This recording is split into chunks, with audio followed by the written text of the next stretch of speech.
What it do with it, baby? It's Nushi H, baby. And Roushi in the building. I wish we dropped this episode on a Sunday because we just got taken to church. Good God. For real. Like, literally, I want to just give y'all a sermon right now, but I'm not going to. I'm at a loss for words. God, I hope you, help me with finding them. Okay, thank you. I appreciate that dap and that tap on the back. But ladies and gentlemen, we're about to take you through a story of one of the most illustrious songwriters in the game, Priscilla Renea, an incredible artist, an incredible writer, an incredible creative spirit, and all-around otherworldly human being.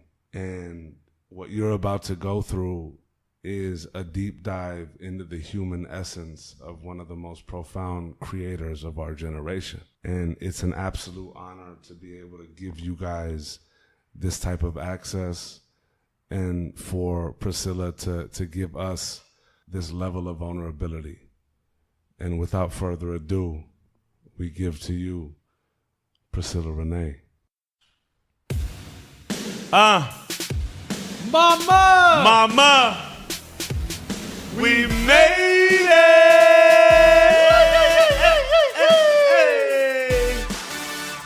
What it do though? And we're back in business. Tell him, Nushi. Ladies and gentlemen, welcome to the motherfucking Mama We Made It podcast. We have somebody in the building today that I truly view as a sister. One of the most shining spirits and lights that I've ever come across. Super talented. That's just a given. But one of the most incredible human beings that I've had the pleasure of coming across in this gorgeous thing called life. Ladies and gentlemen, we got Vero Beach's very own Priscilla Renea up in the house. What up? What it do? What it do? P, thank you so much for coming on. Well, thank you for having me. It's an absolute pleasure. It's crazy because Priscilla and I've been fortunate enough to be able to work with her during a time. And, I'll tell you right now, y'all, she's one of the most consummate artists, one of the most, your favorite artist probably got a song or two written by her in this time period right now in her young life. And it's incredible the fortitude as an artist that this woman has. And we're going to come to see it come to light by her story. P, what is going on? How are you this evening? Man, I'm amazing. I'm a little tired. It's all good.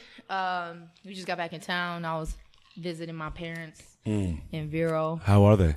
They're good, man. They're really good. You got to give them my love. Yo, little Jesse. Yeah.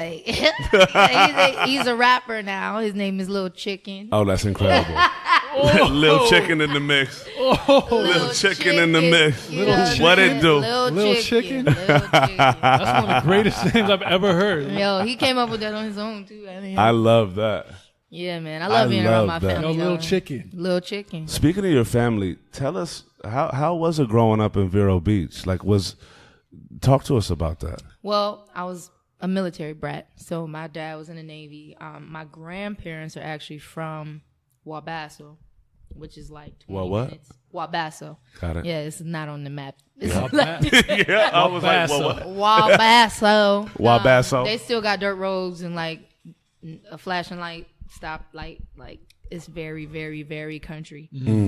So we used to spend our summers. I grew up on a farm, 3 acres. We had peacocks, chickens, hogs, geese, guava trees, mango trees, grapefruit trees, orange trees, tangerine trees, blueberry trees, sugar cane. Like that sounds like an oasis. Yeah. We were never hungry. Just wake up in the morning, go outside, get you an orange. You know what I'm saying? Wow. Yeah. So I grew up on a farm, man. Like I'm saying a farm. It was not just like it wasn't like like an agriculture farm. We didn't have the animals to sell them. We just had them for like eggs. We go get the eggs outside. Actually, no, that's a lie. My grandfather used to sell the peacock and the geese eggs. He did do that. But we go outside and fish, catch a fish, bring it in the house, eat it, shoot squirrels, throw it on the grill. Like, wait, so farming wasn't the business? No. Oh, okay. No, my grandfather was a orange grower. Like picked oranges. What was that like as a kid growing up on in a like palatial area like that? Fun. We just did whatever we wanted to. I mean, 3 acres to just run around. Yeah. Like, acres. It was fun. Here in LA, it's like you get nothing. Yeah, no, it was fun. It was like, Can't even find 3 acres. You go outside, be outside all day, don't come inside till, I mean, I think now that I'm older, I realize my grandparents used to trick us into doing it, but we used to like go around the yard and be like, can we light a bonfire? They'd be like, yeah. The only catch is we had to go around the yard and clean it up and get all the yard trash, like the leaves or whatever, and put it in a big pile. Smart. Light it on fire, get some hot dogs, some marshmallows. We'd be out there all night. Incredible. You know, just as a kid. So it was like, you know, it's better than what these kids do now. They just play video games all day. Absolutely. I didn't grow up like that. I grew up like if I wanted to go shoot something, I just grabbed the BB gun and just go shoot something. You know what I'm saying? Yeah. Not that it was in a violent way. But Absolutely. Just like, you were free to do whatever we were just you'd free. like Like as want a to climb a kid. tree, want to go like collect all the beer from like around. We used to have barbecue every night. Like, that was something. My uncles, aunties come over, barbecue. They be out there drinking, laughing all night, and then we just the next morning go out there and just like get the empty beer cans or to have empty beer cans. We'd be out there drunk. As a little kid, we go climb up in the tree and fall asleep on the branches. Like that's just Wow. That's what we did. Did you guys have a lot of family out there? Was it just like We had a humongous huge family, out huge there? family. So I had 8 uncles and aunties, that's not including my mom. So 9 kids, 4 aunties, 5 uncles, and all of them had at least. Only one of my aunties had 1 son, so everybody else had like 3 kids at least. Oh, wow. And then they all had kids, so we had a huge family, like huge. And it was fun. Like all my cousins was my friends. You know, my best cousin Quinn, who he passed away, but he taught me how to crack whips, shoot, you know, skin an animal. Like I know how to do all that. So in the apocalypse, y'all want to be with me. Yes. We gonna 100%. eat. You are legend. Yes. Yeah, man. So I'm it was calling just- Will Smith and P and just being like, look, all right, I need For both of y'all sure. to be here. Denzel too. You ain't see how he shot that cat. You damn right. Yeah. Yep. true. Soon to be Idris Elba with this new movie coming out. Like I'd just be like, look, bro. I movie forget you what it's talking called, but like he's like in time as like a shooter. Oh, It's insane. I'm gonna have to look out for that. Yeah. I He's like lit. movies. What was childhood P like? Childhood P was very timid. It was like you don't speak until you're spoken to. Kind of like I was very introverted. I like to read. I used to watch MTV like religiously. I remember, you know, being glued to the screen watching Aaliyah, Eminem, you know, NSYNC, Backstreet Boys. So I was very into music from a young age. I was always singing in church. My dad, my biological father, played the trumpet. So it was just music. My mom was a singer. My dad was a singer also. But it was just music, wow. music. It's music all the time. That's incredible. Yeah. Did the church play like a big role in that? Like just allowing you to like freely sing, or was it one of the things where you find yourself just like being the introvert that you were? Were you like singing to yourself, or was it like something that you knew you wanted to do? I just thought everybody could sing. It was just Oh, 'cause I so just much around didn't you. know Yeah. that, you know, I was any different from anyone else. I never really had a choice growing up, and really up until I was like 19, like nobody ever really asked me if I wanted to sing. They was just like Priscilla. You know what I'm saying? Really? Like Singing. Priscilla. Yeah, like I you know, I didn't have a choice singing in church. I was been singing since I was 2.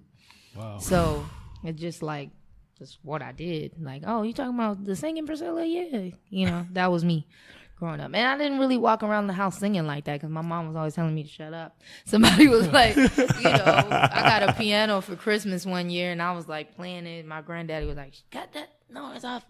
You know, my grandma let me go in the room and play. So it was like, you know, nobody really wanted to hear that. It was just like, shh. Yeah. You know, so I think that it, you know, has a lot to do with why I was so quiet. Yeah. And that's why I make so much noise now, though. I respect that. I respect that. Keep making that noise, though. Yeah. What were some of your like childhood dreams? Because I wanted to be a ballerina, actually. Really. Yeah. That's interesting. Yep. Coming from like a farm. Yeah, I used to put on all my socks, like all the socks in the drawer, and like walk around tippy toes. Incredible. Yep. I wanted to be a ballerina when I was little. I used to watch like, you know, like on Channel 4 or whatever. how they have like the operas. I used to watch that. I used to love to watch like gymnastics and figure skating for the Olympics. Yeah. And then when I got to be about 10 or 12, I got really into forensic science. I wanted to be a ballistics. How do you go? I don't know. How do you go from ballerina love this. on the toes into I forensic? think, well, you know, my grandmother used to use me to find things in the house. So like I have this talent. I don't know where it came from, but like I could just walk into a room and look around and then leave. You can move something and I can go back and be like, yeah, the chair, you moved that. Wow. It's not where it was. So they used to like, my grandma used to have me go and find her slippers all the time. So she would be like, where's the last place you saw my slippers? I'm like, oh, they're under the bed. I don't know why. It's just, I don't know how I could do that. Yeah. Wow. But then it's funny because I'm always losing my ID. It doesn't work on the remember where I self. put that at nothing. But I can, you know, I'm just very observant. You know, I like pick up on mannerisms and different things like that. So I wanted, and my mom used to make us watch TLC. Mm-hmm. So like we had a different kind of sex ed. It was like, you want to be out here hunching, this is what's gonna happen. And she used to have us watching the babies come out. Oh, wow. You know, so we used to watch a lot of like Discovery Channel and that kind of stuff. And I think maybe that's why I was so into like ballistics and science. Mm-hmm. I was always very, very into school. Love school. Love to learn. Yeah. Was a very, very good student. I was really good at taking notes and just like photographic memory type stuff. Yeah. Even if I didn't understand what it meant, I knew how to make it look like exactly what was on the chalkboard. So I don't know. It was weird. Like I just wanted to study blood spatter. Like, How old were you in that time? about 12, and they started sending us these flyers to my house to go to like either Miami, New York, or LA to study forensic science. Oh, wow. And I was really, really into it. I don't even know how they knew to send me that. They're watching us. But yeah, I used to beg my mom, please, I ain't paying all that money for that. You know, so I never got to go. So maybe that's why I didn't follow that path. But So interesting. Even when like I get a shot, like I'm all good with the pain, but I just can't look at it. Yeah. Like I don't want to see the blood. I don't want to see the tube. I don't want to see the needle.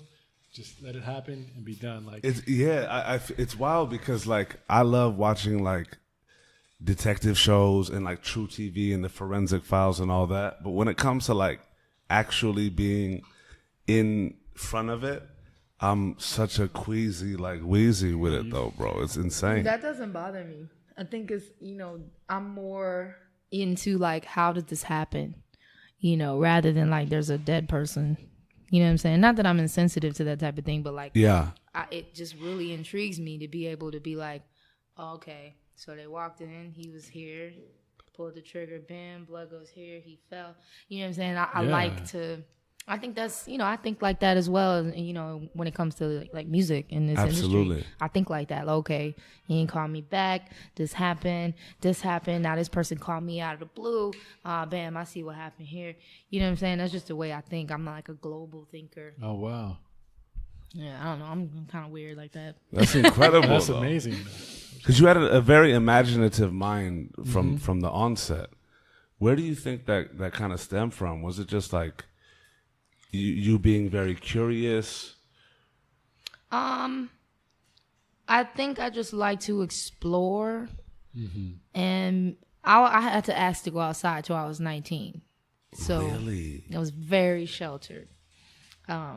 So like any opportunity I had to kind of create my own world and just live in that world, that's what I did. And then I think also too, being a military brat, we moved around 1 to 2 times every couple of years. And where were you moving? Like in different parts of the country? Or I went to Florida? 23 schools in my life. Oh, wow. So we moved from like, I was born in Cape Canaveral. We moved from there to Groton, Connecticut, back to Jacksonville, back up to Maryland, back to Jacksonville, back up to D.C., back to Jacksonville, San Diego, back to Florida. Like, we just were always moving around. And as a kid, you know, that can be very traumatizing if you've made friends. And, absolutely. You know, but I think I really am glad and grateful for it because it made me able to adapt really quickly. So when I go to a new place, I'm able to kind of suss out, she's approachable, he's not. You know what I'm saying? Absolutely. If he's not and he's somebody that I need to know, I'm going to figure out how I can talk to you. I'm going to find something to relate to you on. You know what I'm saying? And I was always friends with people older than me. Never really made friends with anybody in my grade. Was it easy for you to make friends? Super easy. Yeah, because being a new girl, I knew if all else fails, I could just sing. And, you know, I was always, eventually, people found out that I could sing, and then that was the thing. That was like my thing. But for the most part, you know, I just used to be able to make friends in class. I would just like find things that I could relate to people on and then go in for the kill. Like, I always have fresh shoes, you know. Once I started wearing sneakers, I didn't get a pair. My first pair of sneakers I got in middle school in the 6th grade. Wow. And I used to wear flip-flops or nothing. Wow. But, you know, I had like the fresh stuff. When my dad was in the Navy, so we get to shop at the PX, and he had like the FUBU boots and stuff when it was popping. You know, I had like the little moon bounce Spice Girl shoes and everybody. I had like, you know, I had some cool stuff. I was definitely a nerd and unaware of like my quirkiness. But, you know, I just was very like outside the box. I never was the cool kid. I was never one of the most popular.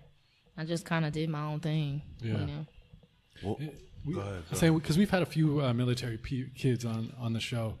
And one of the things that they also can talk about is kind of going the opposite direction. Like, you move around so much and you know that you're going to move around so much that's like, why even bother making friends, or why even bother getting attached, because it's going to be cut off anyway. Did you ever experience that side of it? Maybe subliminally. I think maybe that played more into like my adult life, because we grew up in a household where we didn't question anything. Like, you want to get slapped in the mouth, you know what I'm saying? Talk to mama about my friends. Like, dude, we was the ones packing up the house, so it wasn't like, Mom, you're ruining my life. Like, yeah, right. You know what I'm saying? You better be grateful that you didn't get a whooping today. You know what I'm saying? I don't mean it to sound like my mom was abusive. She was just very, very strong. She had to raise us by herself. Absolutely. My dad was always gone, and when he came home, he was always arguing. So, you know, we just kind of got used to being like, oh, it's time to go? All right, cool. Wow. Back up. You know what I'm saying? It wasn't like, I don't know, it just was like that since we were kids. You know? We didn't know any other way. And then we always knew that we had our family. We had a huge family in Florida. So at the end of the day, we're going to be in Vero in the summer, whatever. I'm not tripping. Yeah. You know? What was that like for you growing up in such a strict household, being that your mother was such a strong figure? Like, your mom is an extremely strong woman, right? What was that like growing up in that? Because it's like, it's very regimented, especially even in military families. You know what I mean? There's strict rules. You couldn't go out until you were 19 without asking, right? How was that for you? I think it had a lot to do with shaping a lot of my perspective.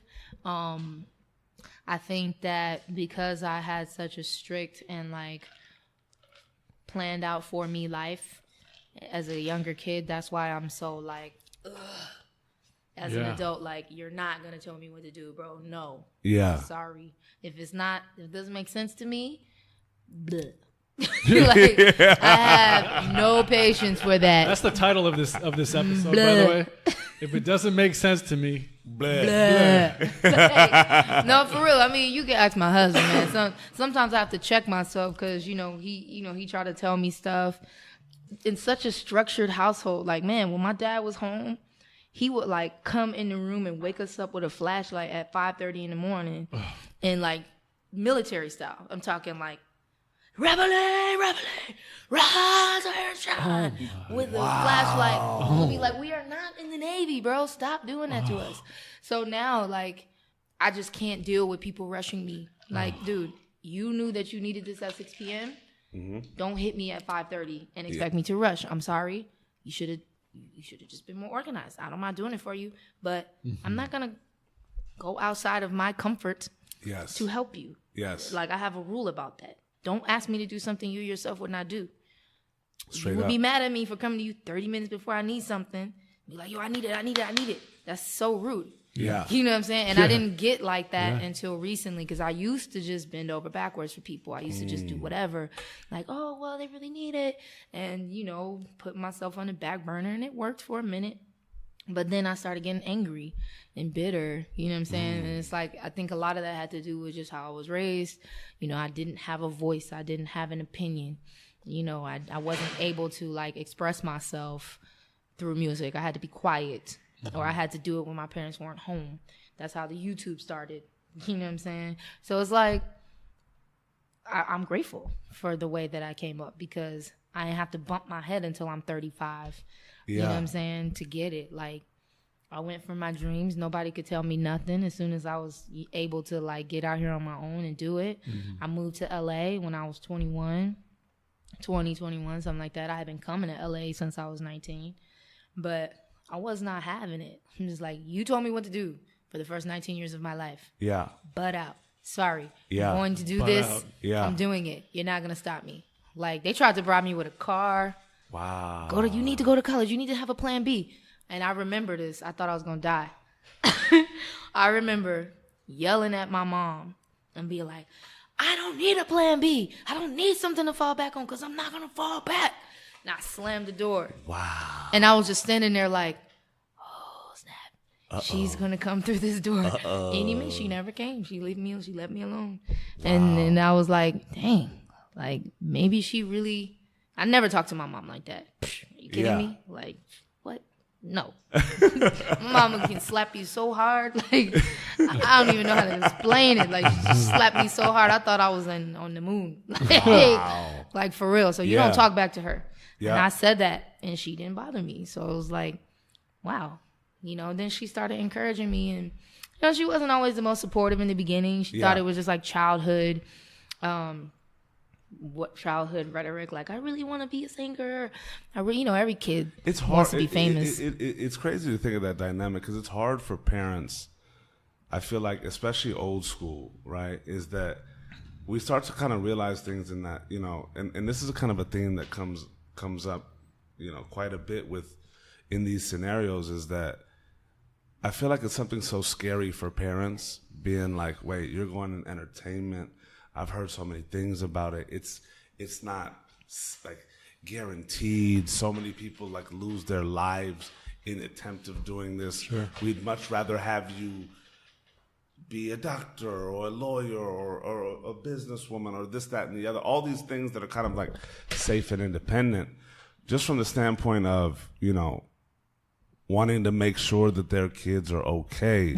But I feel like even in this day and age, it's one of those things where there's so much access now. Somebody's gonna, if a child wants to do something, they might as well go do it. But at the same time, it's like we also have to be very like focused and real on our goals and ambitions. You know what I mean? Yeah, I think, man, like within any industry, there's going to be ups and downs. The only difference between this industry and a host of other ones, even in the movie industry, there are rules and regulations. There are things set in place to where you might be able to get me, but you can only get me so far. The music industry is the Wild Wild West. There is no FDA. There's no FCC. There's nothing. Yeah. You know what I'm saying? It's self-governed. And I think if people understood that dynamic coming in, maybe there would be a little bit more or a little less casualties of war. But I feel like that's what like VH1 Behind the Music tried to do. Like the very essence of that was to get behind the human and the reality of what it is to go on tour, what it is to come from nothing and be like this global superstar. You know, one of the best shows out there was Diary, man. Like, Aaliyah's episode is one of my favorites. You know, I watch that. It's on her website. I just watch it like randomly. And it's just like, man, there's not enough time to sit here and try to explain all the intricacies. You know, how things happen, how you bump into somebody backstage and they say, I'm working on something, come to the studio, and you go to the studio and everybody's there. And then, you know, you just having a good time because it wasn't set up. There's no pressure, so you just go and you do whatever, and then that ends up being the single that changes your life. You know what I'm saying? It's like, well, damn, what do I do now? You know what I'm saying? There's so many people that just get it that way and don't know how to continue that, and I think it's because, first of all, there's a lack of artist development. There's no lack. It's null and void. It doesn't exist. Yeah. And I think that's one of the things that, you know, I'm supposed to do. I'm supposed to help people understand what this is and how to use it. You know, it's your music is your gift, and sometimes you're an artist and sometimes you're an entertainer. And I think, you know, it's very important for you to be able to define that for yourself. Who are you? And I remember, like, years ago, people asking me, like, who are you? And I'm like, what do you mean? I'm me. What are you asking me that for? Yeah. You know what I'm saying? But I think what they were trying to get, like, it's like, you know, the teacher kind of leading you to where the answer is, but not telling you that doesn't work in this industry. It would only work if life wasn't happening around you so quickly, right? We don't have time for discovery.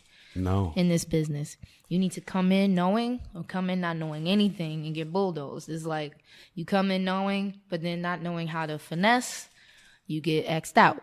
So it's like I'm very passionate about teaching these young kids, like, listen, you focus on the wrong thing, bro. That's temporary. Yeah. You got to set yourself up, you know, and like my mindset, I was so stubborn and I was so set on not going back to the country that, like, looking back, man, I had a hit every year since I've been out here. I didn't know that wasn't my goal. Yeah. But even the year that I only had one song come out, it went #1. I didn't try to do that. Yeah. That's just me being in the right place, having the right attitude, you know, working on my gift. I thought I had lost it at one point. You know what I'm saying? I'm just like, but that was just fear. Absolutely. That was fear clouding, like, okay, I went through this crazy situation and now I'm back out here. What if I can't do it? What if I can't do it without them? What if I need the big machine? What if I need the big name? Yeah. You know what I'm saying? And that's that disease. When you get out here, they try to tell you can't do it without you can't do it without driving a Bentley. Sure. You can't do it without having on designer clothes. You can't do it without having your hair and makeup. It's like, okay, if I can't do it without having them, why don't I just learn how to provide those things for myself rather than putting myself in mountains of debt, trying to keep up with all. And then when you realize how it actually works, you know, a lot of these celebrities get their makeup done for free because they're endorsing a product, or they get hair for free because they're promoting the company, or they get clothes for free because it's a new designer. Yeah. You know what I'm saying? And so when you really understand the mechanics of how things work and behind the scenes, instead of just being, I think we talked about this earlier before we started, being so consumed with, I'm here. Yeah. Look at me. Oh, I did the bridge on the Rihanna record. You know what I'm saying? Yo, look at me, everybody. Instead of getting caught up in that hype. Yeah. And you focus and you're like, okay, that's cool. Now what's next? I think that's one of the things that has saved me, because some people will call it ambition. Some people will call it, you know, never being satisfied. Yeah. But I always wanted more. You know what I'm saying? I always, like, you know, they used to tell me, you get a placement on the album, you're going to be popping. Okay, I got the placement. Now I want a single. You get the single, you're going to be popping. I got the single and didn't do nothing. Now I need a top 10. You got the top 10. That didn't happen. That didn't change nothing. I got #1 over here. Oh, that, okay, you can't do it again. Got #1 in another genre. Oh, shit. Still didn't change anything. Yeah. You know what I'm saying? Yeah. That's very real. I mean, there's not that one moment. That's the whole thing. And also, no two paths are linear. No. Like you were saying, you can't make up when you bump into someone and the next thing you're at the studio. Like, there's no shortcuts in this shit, and there's no, like, formula, really. Yeah. You know, people think there is. You know, people think, like, okay, I gotta either write like this or I gotta make this sound. I mean, there's structures and things that, like, work and things that don't. But when you talk about being successful in the music industry specifically, there's no one point where it's like, and there we go, I'm successful. Right. Yeah. I did the last 4 bars. You read the playbook, right? so this is going to happen and you're going to do exactly that. And then we're going to be successful. No, it doesn't exist. No, it's like any other career. It's like you dive in and you try to make a long-term career for yourself that gets better and elevates continuously. It's not like that moment and then life is good forever. That will never fucking happen. That's what you think, and that's the dream that you're sold. No, and that never will happen. You can't know any of these things unless you're in the trenches, right? So one of those, like, you can't really experience what all of these things are unless you've experienced them, and hopefully that either yourself or you have a team around you that's able to really like shield that or assist in the blossoming of that along the way, right? And with that being said, also knowing how much you've experienced along the way, I want to use this time to take it back to when it started, right? What was your foray into the music world? I got started on the internet. At one point, I was the #1 musician on YouTube. I had about 15 million hits on my page. How old were you when you started that? 2006. So when Justin Timberlake did the My Grammy Moment, he was the first artist to ever do that on the Grammys. And I submitted a video of me singing and I'm Telling You I'm Not Going. Obviously, I didn't win. But I took that same video and I uploaded it on YouTube, and YouTube was still beta at that time. And then this small little blog, which is now a huge blog, called That Grape Juice. It was still thatgrapejuice.net at that time. I was their first post. And they were like, this girl is singing this song. And mind you, my voice was not as big as it is now. I did not have as much control. But I sang that song. And people started, I took the Soulja Boy approach because he had said, this is back when like Bearshare and LimeWire was still popping, and how he got popular with that first song, Girl, Shake That Booty Meat. He like started naming it 50 Cent in the club, you know, and like people would download it on Bearshare and LimeWire and thinking it was 50 Cent. People still do that. Yeah. But it actually worked for him. So I took that approach. I started, you know, putting like Jennifer Hudson, and I'm Telling You I'm Not Going. And that movie Dreamgirls was still very, very popular at that time. So I had got a lot of traffic to my YouTube from that. And then I just started like every day after school. I was in college. I just graduated from high school. And I went to, at that time it was a community college. Now it's a university, Indian River Community College. And every day after school, before work, I would come home and I would record something. And then one day, my stepbrother got really sick. He had a disease called MELAS, where your mitochondria are so overly energetic, it just eats up all your energy. Oh, wow. So he would have a lot of seizures. So he had a seizure and he went to the hospital. And while I was waiting for my parents to come back, I decided to sing the dictionary. For what? I don't know. It was just, I was bored. It was like 2 a.m. I was waiting for my parents to come back to let me know what happened because he was very, very sick.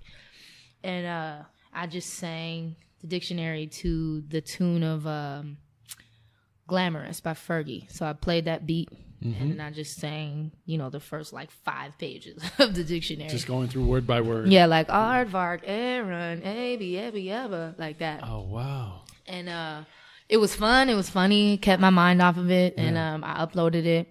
And just on a whim, I went down to the bottom and I found the contact information because this is when they still had it at the bottom. And I found the contact information for like the editor of YouTube. And I sent him the video. And the next morning I woke up, it was on the front page of YouTube. Wow. And then it was like on the top of the page on MySpace. Somebody had taken it, like put it on MySpace, and I just became really, really popular on YouTube. So I used that, and MTV had this show called Say What Karaoke, and this is before. Wow!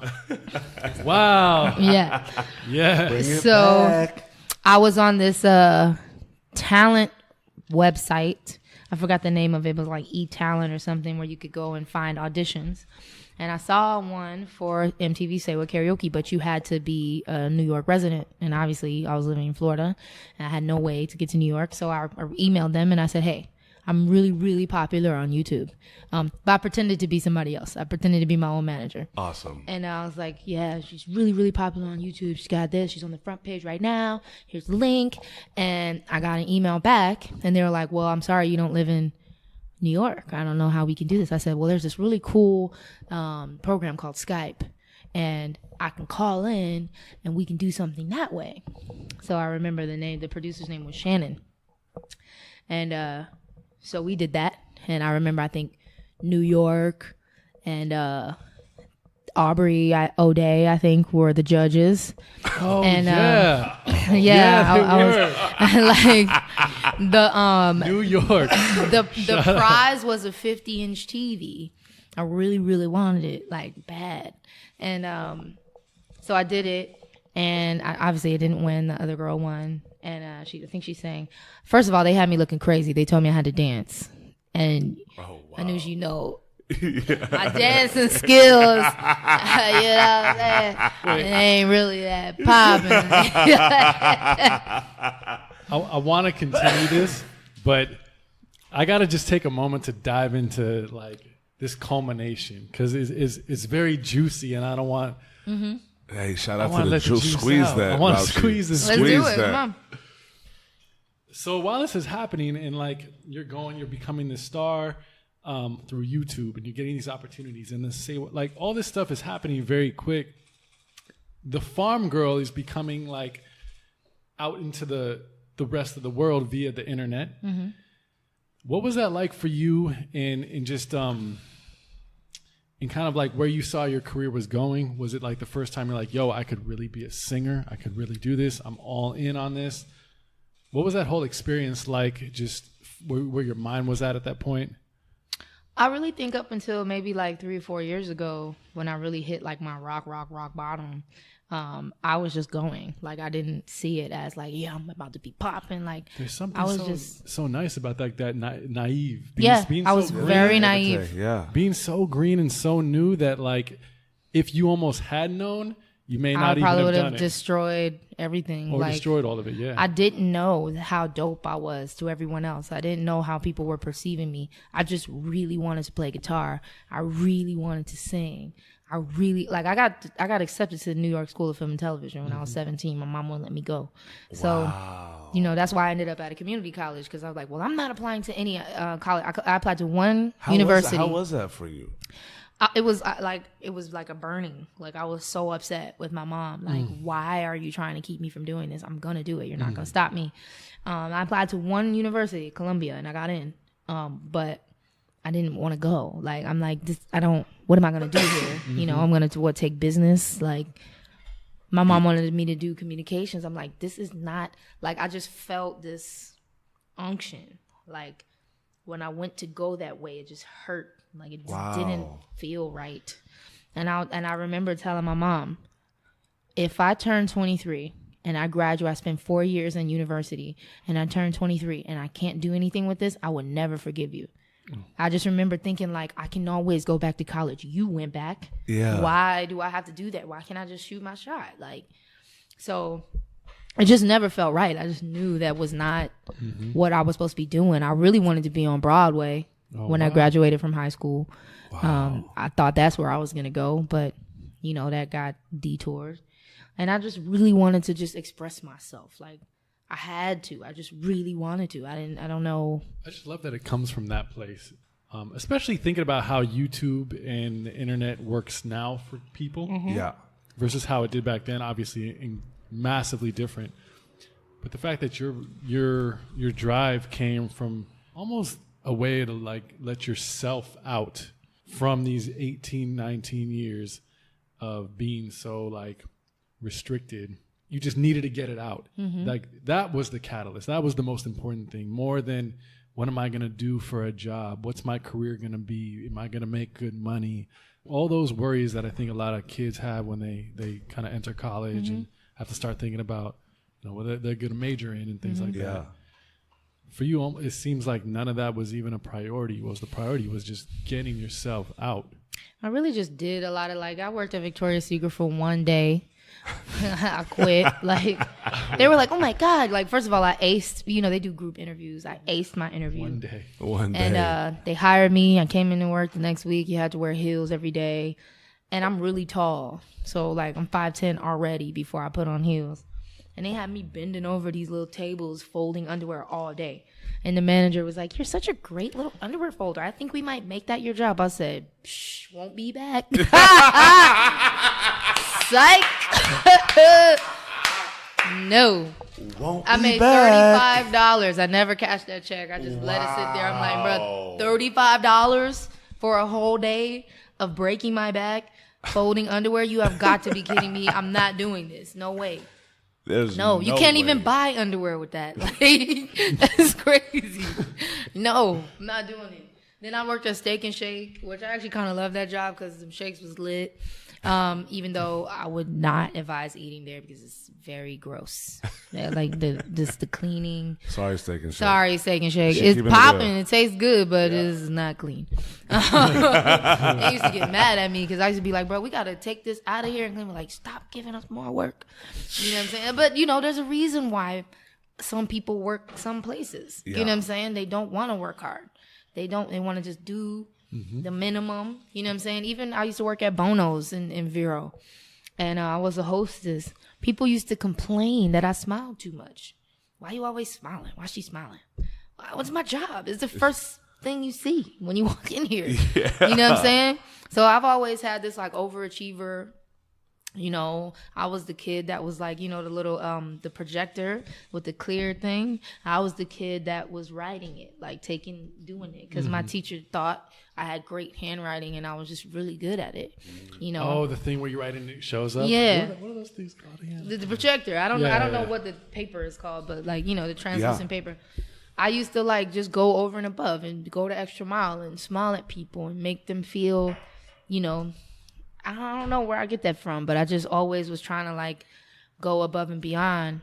So I really feel like that's another reason why I am where I am, because I'm okay with like doing a little extra. Like I went on tour with Akon for a whole summer on the OMG tour. I was supposed to be writing, but I ended up just making sure he had food from craft services and bringing him a Pepsi before he got off stage. That's what I did. Wow. And I didn't have a problem doing it. Yeah. It's like I had already written like songs for Rihanna and Mary, all these people. I didn't care. I was like, bro, I'm on tour for free. I get a bunk bed on the bus. Like, I am not tripping. And he want me to bring him a Pepsi and some cotton candy. That's what you gonna get, bro. Absolutely. Like, absolutely. And that's still my attitude, man. Like, it's a little different now because like I treat people how they treat me. Like if that's what you want, then I gotta know that it's mutually beneficial. But I don't mind. I don't mind going the extra mile. I'm doing stuff for people. So you started that way, and it continued, right? And one of the things is, especially in this world, is that, as you said, like this whole industry.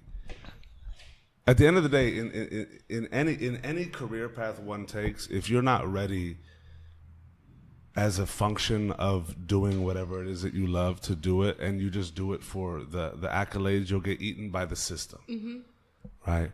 And especially in a path that counts so much on individuality of self, right? Because you're creating songs, or even like artists that.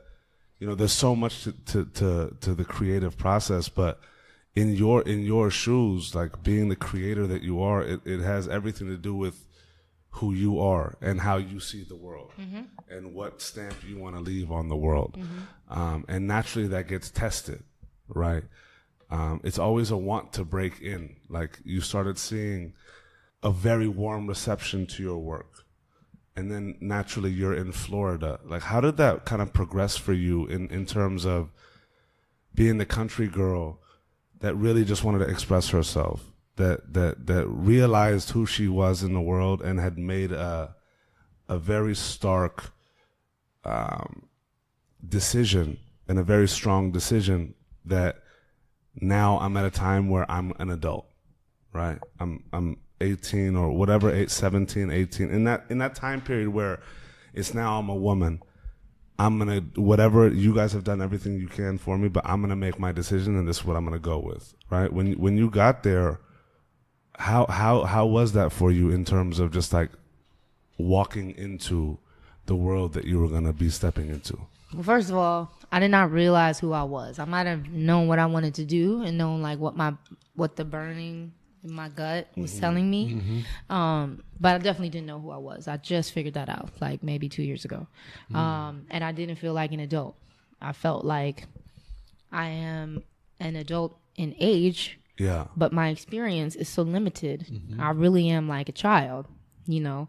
I just kind of used my warmth and my bubbly personality as a defense mechanism, and I just tried to make other people feel at home, which is why I would do Sunday dinners. I used to like spend $300 that I didn't have, you know, to like make macaroni and cheese and collard greens and ribs and red velvet cake, bread pudding, like banana pudding, and like serve it to people. Like I served them, you know. We had Juicy J come through. We had Akon come through. We had Columbus Short come through there, Don. Like all these people would come through because they wanted to be a part of that environment of just like safe.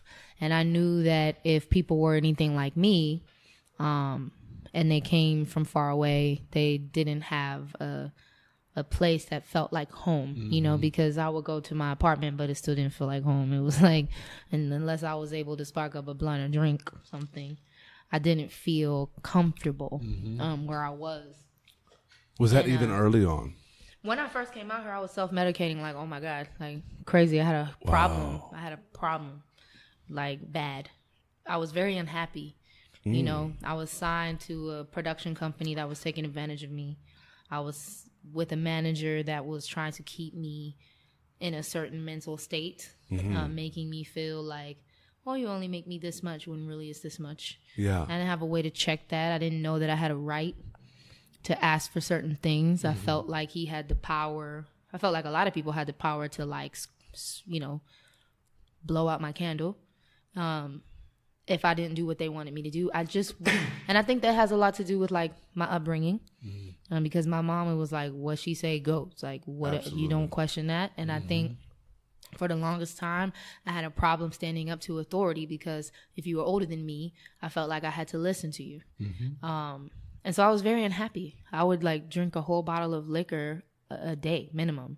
Wow. Like by myself, no sharing, like a cup like this. I just keep pouring until it was empty. Yeah. And I would smoke so much weed. It was crazy. Like spending $200-300 a week by myself.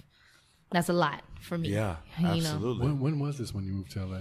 Was this after the like 2011, 2010. Oh, so this is way past the karaoke thing. And that's past like say what karaoke. That's years. That's like about 4 years after I had already moved to Atlanta. Atlanta was like a blur. That was like I moved to Atlanta. We was broke. We was hungry. You know, it was very like small-minded. What was the catalyst to move to Atlanta? They came down. The guy that I was signed to, a production company, came down and came to my mother's house and was just like, hey, she's dope. She's really talented. I had already gotten a placement before they did that. Wrote my first song with them in the basement. It was called Here I Am, and Ron Fair ended up taking that song. Wow. And it went on Girlicious, which I'm not sure if a lot of you remember them. But funny, I auditioned for that show when I was 17. I auditioned to be on Search for the Next Pussycat Doll, which ended up being Girlicious, and I didn't make it. I won a radio contest, and I won the ability to audition first. So I auditioned for Robin Anton and Eric Dawkins and a couple other people, Mikey Minden, and I was terrible. Not gonna lie, I was awful. They make you dance like we were dancing in underwear, and I'm like, not a I'm just dance? Not. I like that. I like that you own that your non-dancing abilities. I like not like choreography. I could like groove. Yeah, like, you know what I'm saying. Like I do my own thing. You know what I'm saying. I can't be like and 1 and 2 and ha ha. That ain't me. I don't do that. So you know. So yeah, I've known Ron Fair since I was 17. And anyway, he took that song. I think that might have had something to do with why he took it. I don't really know how that went, but I was signed to a production company, and then I was there for 2 years, and I was writing some songs and getting like some placements. And then I got the opportunity to go to LA to write. I was signed to Warner Chappell. My first record came out on Capitol. I had an album called Jukebox that came out in 2010. It was supposed to be like Yael Naim, Corinne Bailey Ray, A Fine Frenzy, like guitar. And I had this song called City Love. And that's the song they signed me off of. And then somewhere along the line, I worked with Benny Blanco, who was one of Dr. Luke's producers, who were all under the same umbrella, the same management company. And this is where politics came into play. Yeah. And Dr. Luke had just finished producing all the Katy stuff for Capitol Records. And they were trying to use that as a bargaining chip for me. Like, well, Luke won't produce any more songs for you guys if you don't sign her. I didn't know that. Hindsight's 2020. And so I got signed, and my first single sounded exactly like Hot and Cold. It was like literally, like, which is why I hate 4 on the Floor now. But so that song came out. It was on MTV, like, in between the commercials, they would play the songs. And it went to number 33 on Top 40. And I was on tour with Justin Bieber and Jason Derulo and We the Kings and Hot Shell Ray. We all were like going on radio promo together. And it didn't connect. I would go to the radio station, the little meet and greets, and the contest winner radio shows. I opened up for Backstreet Boys. I did a whole bunch of stuff. Well, I want to ask you, what was that like in your mind at this time? Like being at a time where like the unhappiness is building, but you're also in a position where it's like you're experiencing what somebody would think they want to, like a dream world. Yep. Right? You're thrown into this. You start realizing what this world is, even though it's still a dream per se. It's just all happening so fast. But you're also being brought down by your own unhappiness. How was that? How was that like for you mentally, like going through these processes while also dealing with your being? I think it was like a classic case of just like cognitive dissonance. Like, I knew that this was what I wanted to do, but the way that I was getting it, I knew that this is not how I wanted it. But at the same time, I wasn't stupid to say like, well, I'm just going to put my foot down. Yeah. Because I knew like, okay, if I do that, everybody will take their hands off, and I don't know what I'm doing yet. So I reconciled in my mind, I'm going to do it their way. And if it works, great. If it doesn't, at least I know that I can do it my way, and that whole process is a full 10 years. But at that time, I didn't know how long that was going to take. I didn't know what was going to happen. My song was climbing the charts. It was going organically. But when I was like showing up to the station, in some like racist towns in like Nebraska or like Idaho, I had this dad tell his daughter, let's go, we're leaving. And he was like, but daddy, he's like, she's black, Oh my and God. Like, I would go to the radio station. That exists. It is absolutely 100%. I would show up, and like I remember in one city, this grandma, like her face turned red, and like her granddaughter was like, I can't believe you're ruining my life. And she was like, but she's black, honey. Like, and then it happened several times where I went like to this one radio station in Reno. And that was the first time I had heard my song on the radio. You go in the station, you do the interview, you go outside, they play the song. And it's at this time, Kesha was just coming out. And that's what they said. They said, wow, I thought Priscilla Renea was white and Keisha was black. Wow. Oh, my God. But we see what happened with Kesha. Yeah. And I just kind of like faded away into obscurity. We don't know why. And I remember going into Capitol and saying, this is not working. You are forcing me to do something that is not connecting with the fans. I see them when I go out and I sing all my other songs. They love it. But as soon as I sing this one and I don't look like what they think I'm going to look like, they get disinterested. And I was like, you can have another career. This is me talking to like Greg Thompson. Hi, Greg. But like I was talking to him and I was just like, yo, you could go work at another label. You could go do this 1,000,000 times with 1,000,000 different artists. I get one career. Yeah. I'm not going to let you mess it up. And they're like, oh, well, we're going to put the record out and it's going to be fine. And I had a second single called Lovesick that was featuring B.O.B. He did the verse and everything. And they just got scared and didn't put it out. And I mean, this is the truths about record labels. I think for anyone like aspiring to be an artist, you get signed, that really doesn't mean much. It really doesn't. Like, oh my God, I got a record deal. Okay, and then what? Like, you could be shelved in 2 weeks after your promo tour. Like, that's a very real thing. You may not never get past the promo tour.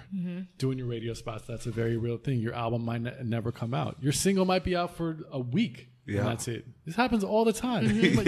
You'll get your advance and then you'll be dropped. Like, so you're in the business now. Like, one, what was it like to be among the business in terms of your expectations of kind of getting into it? Because I feel like coming from your farm and just going based on loving what you want to do and all this is just happening, you never had like the aspirations like, I want to get that record deal. You never really had that, right? No. It was just kind of like, oh, and that happened, and then this happened, and this. So now you're entrenched in the business side of it. Did you have expectations, and was it like, oh shit, this is totally different than what I thought this whole thing is supposed to be? And if so, like, how did you kind of shift gears or adapt to that? That's a really great question. So I think to answer that, I got to go back. I got saved when I was 16. So there was a church right across the street from my parents' house. They still live there now. The church is still there. And my Aunt Lois took me to a revival. And I remember the name of the pastor. She was 25, very, very young, very anointed. Her name was Shaniva Chanel Smith Spells. I'll never forget that. Wow. That's a name. Shaniva Chanel Smith Spells. Shaniva Chanel Smith Spells. Yeah. And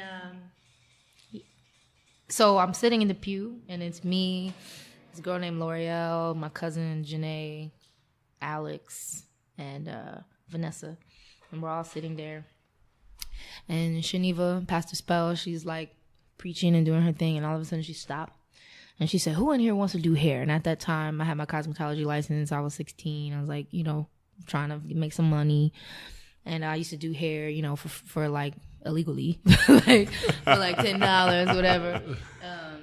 And so, I went and was studying to get my license. And she asked who wanted to do hair. At that time, everybody in the row was doing it. So they all raised their hands, and I didn't. I just don't come over here with that. You know what I'm saying? I am. So they all raised their hands, like 5 girls. And she looked around and she asked again. She said, I said, who in here wants to do hair? Now, when you raise your hand, you do like this, right? That's not what happened. My hand shot up. It was like this. And I remember looking at my hand like, yo, what is happening? I did not raise my own hand. So I'm very spiritual. So, anyway, I did not raise my own hand. So she pointed and she said, come up here. So all of us went up, and she started at that end, and she started praying for everybody, laying hands on everybody. She got to me. She stopped. She started talking to me. I don't remember anything what she was saying. She asked me my name or whatever. And I just remember this frown, I couldn't do it now if I tried. My face just was contorted. And I remember her face. She looked at me. She was like, oh, yeah. Wow. I'm about to lay hands on this demon. I had a lot of messed up stuff happen to me as a kid, too. And, she, laid hands on me. And immediately, the ceilings are high in that church when I go back in there. But I was touching the ceiling. My hands was hitting the ceiling. I was jumping so high. The lights went out. It was crazy. And then we prayed the lights back on. And I remember I was speaking in tongues and everything. And I sat back in the pew, and there was just this gray smoke going. And I finally woke up, and I just felt light. I felt free. And I was like, wow, this is crazy. So I had all this stuff from a kid. I fell off a cliff when I was 5. There's so much stuff that happened to me. Really? Yeah, that's how I know I'm supposed to be here. Almost died a lot of times. Almost got kidnapped. A lot of stuff. Really? Yeah.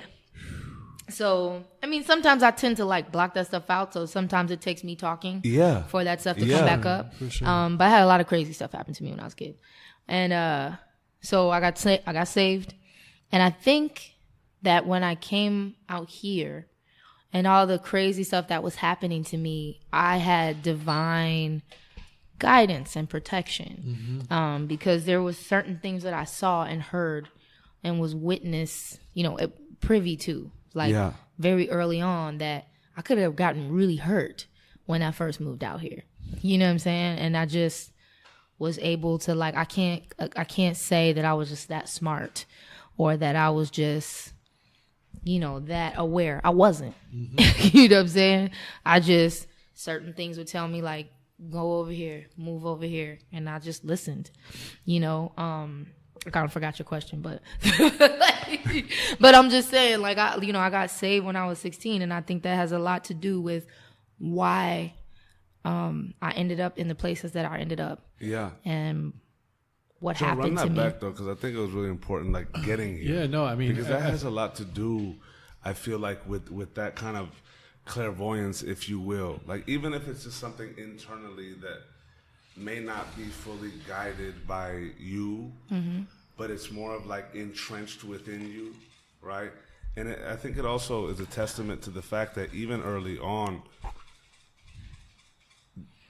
and I think it kind of ties in, Joe, with what you're saying, is that even early on, you experienced a lot of things, but you also weren't the one to it's crazy because you were upset. But in terms of the front end of your career, you weren't going to be a victim. You also weren't going to be a burden, right? So you're dealing with this multitude of worlds, but also having the strength within yourself to say, okay, I know something's not right, but I'm going to see it play out. And if it happens to work, then what you guys were saying was kind of right, but I'm still playing it out. As opposed to I just want to make it whatever happens, let's go. You literally put your foot down when you needed to have these types of combos, but you also played the background and were just thinking about the application of these things, even though you were unhappy. And then to flip it back. Yeah, I mean, I think actually what you're saying makes a lot of sense. I was saying, how did you, now you're in the business of this, how did you kind of adapt to this world and for your expectations once you're in it? Was it is this what you expected? No, I didn't expect this at all. The way things turned out, I never knew that people were going to look at me and think that I was one of the most prolific, melody and lyricists out. I don't like the word top liner because I feel like that relegates a songwriter to just seasoning when really it's the meat and potatoes. I don't think anybody expects success the way that it comes. I think you have a plan. I think you execute that plan, but then you can't control how people perceive you. I think a lot of my expectation let me not say expectation, I didn't really have one, but a lot of my perception and foundation was shaped from other people's opinions and other people's whatever they said. I just kind of took that and was okay, cool. Okay, cool. Here's another brick. Here's another brick.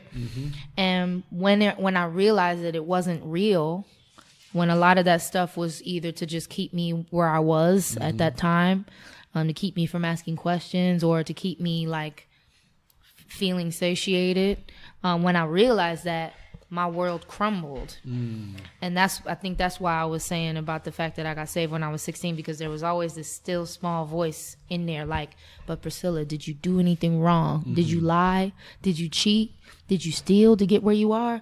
If the answer is no, you have to keep going. And I kept hearing that, and I would be boo-hoo crying, looking up God, what are you doing?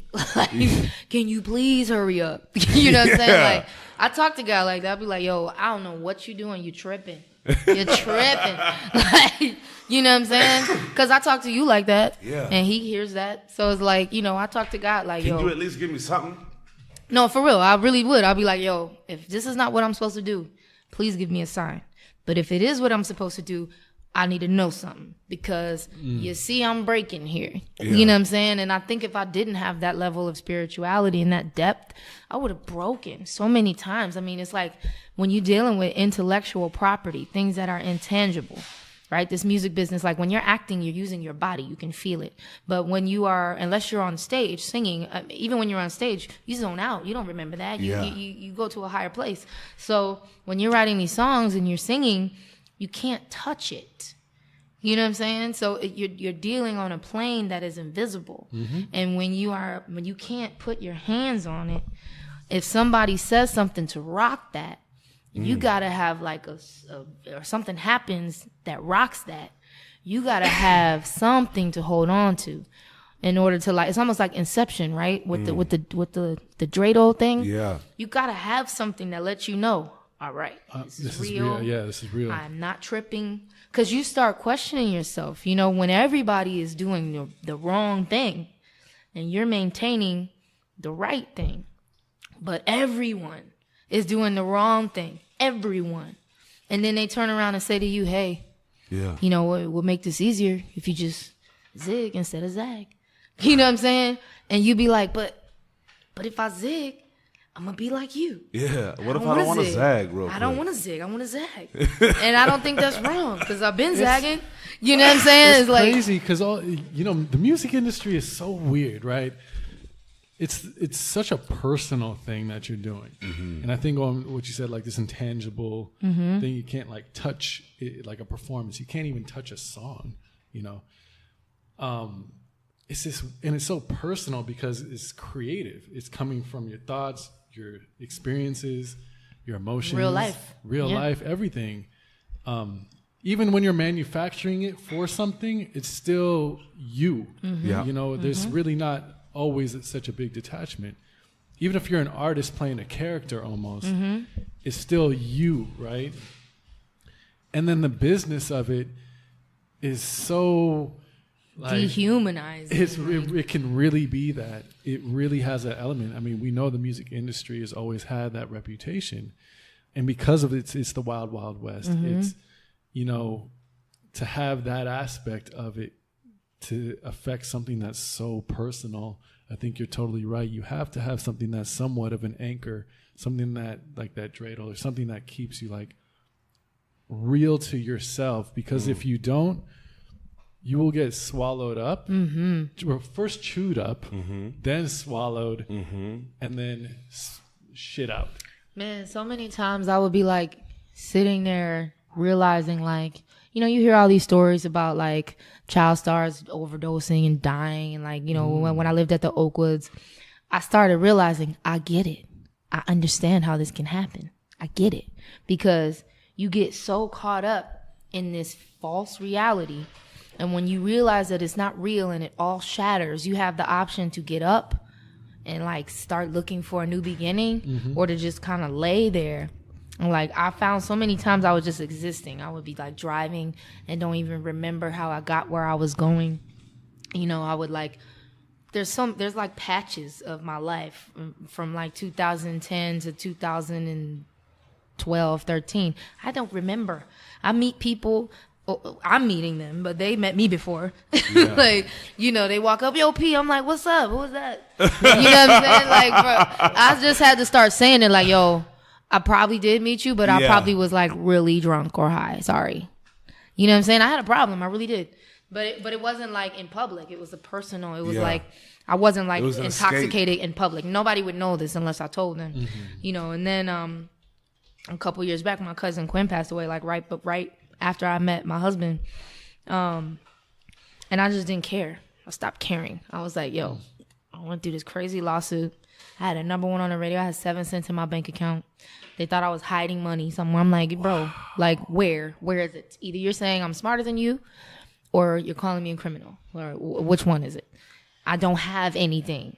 You know what I'm saying? Like I had nothing except for just like faith. What was that like though? Crazy. It was like I felt like I was going crazy. I really did. So I started self-medicating. I went to Hawaii with my cousin who was his little brother. These are the same ones who taught me how to shoot and like crack whips and do everything. He got killed in a motorcycle accident. I just didn't care about nothing. Like when I say I like completely went numb, bro, I drank like a half a bottle of Grey Goose. We smoked weed. I did like 4 Mollies, did K2, acid, all in the same night. I just didn't care. You know what I'm saying? But then through all of that, I remember everything that happened. Wow. I remember looking around. I remember seeing like words move. I remember faces contorting. I just remember being in this like very dark place with all these people and just looking around and realizing this is not where I'm supposed to be. This is not for me. You can either keep going or you can get out. You know what I'm saying? And I chose to get out and I just quit. I was like, I did enough drugs for everybody. I don't need to do no more. You know what I'm saying? And I realized I was just self-medicating. I was really, really, really sad. Yeah. I want to kind of dive in, like, I don't want to get too dark here, but kind of going back to when you were an artist and kind of realizing that moment when you're in the label. And you mentioned your world kind of crumbled at a moment. And I think for any artist, that probably happens a few times within your career. You know, it's almost like a rite of passage, unfortunately. But everyone has those stories. Kind of take us just through the road to, I don't even want to call it a decline, because in the big picture, it actually makes you the person you are today, and part of the reason why you're probably so successful in a lot of ways. But just take us through kind of that, I guess, feeling like you're down, and that crumble of being a new artist in the music industry when things can be so exciting on the exterior, but so painful and like drowning on the inside. And the crazy thing, I just want to come in on this, but the crazy thing about this like crumble is that it's a crumble of like every single facet of the world, because not only is this going on in terms of like, okay, as an artist, but then you're also in a scenario where you're going through a breakup in terms of your team. You also are going through a lawsuit, like legalities. You've also lost somebody very, very, very close to you. Like, you're a human, you're an entity, you're a brand, you're a creator. All of these things have hit like rock Everything bottom. crashed. I mean, every facet. Like we talk about like like as a human, how was that for you in your everyday life? And then as an artist, how was XYZ as career life? But like this is a moment where every single thing of your embodiment of not only your physical being, but also your spirit and also your path and pursuit is reaching just like complete shatter. Right. And you've come to that. So like from that holistic scope, how was that for you? Because it's like, and you also came to that realization of like, it's either all in or all out here. I mean, a lot of people in that situation could have like become addicted to drugs, tried to take their own life. I mean, there's so many things that I thought about. Yeah. But I just knew like, nah, this is an attack, yo. Like, I do remember saying that so many times, like, yo, whatever is coming after this is about to be so crazy. God, you because out here wilding why? out right now. I don't think it was. Know what the fuck y'all doing up there? Yo, but seriously, I don't think it was God. I think like I was under a dark attack, like dark forces, like the stuff I saw in Hawaii, like literally faces contorting, feeling like I was around murderers. Like I knew, like, you killed somebody before, bro. The forensic. Wow, I felt it. It's like, I was very spiritual. I am very spiritual, and I've been that way since I was 16. Actually, I got saved when I was 16, but my mom said I used to see like dead people all the time. She said, one day I told her when I was like 3 that this old bald white man was playing with my toes at night. She went across the street and asked the neighbor, and she said an old man died in that house. So it's like I used to see that kind of stuff when I was younger. Like, I really believe that from a very, very young age, God had a plan for me. He had his hand on me. I literally fell off a cliff when I was 5. My mom's best friend reached over and grabbed me just as the branch was breaking.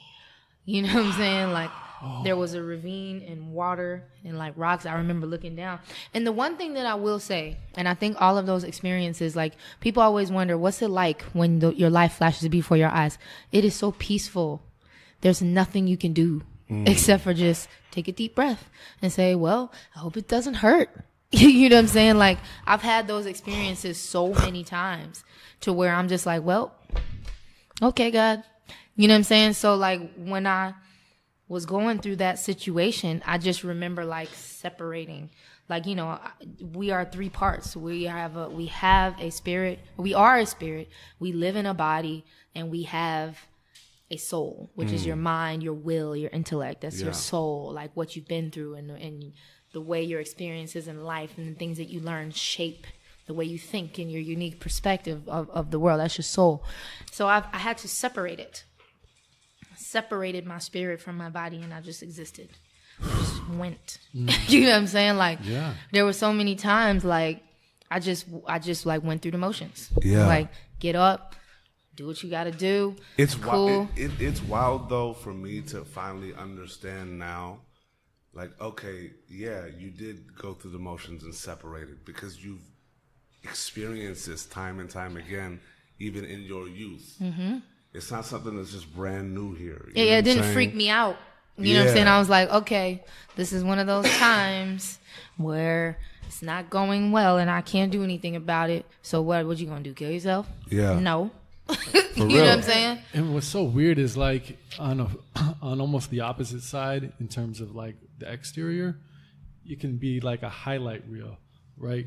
Oh, Priscilla Renea, this new artist, she's on the radio, the promo tour. Yeah. It's like, and that's what the articles are gonna say. That's what the magazines are gonna say, and all this stuff, and that's what the world is gonna see.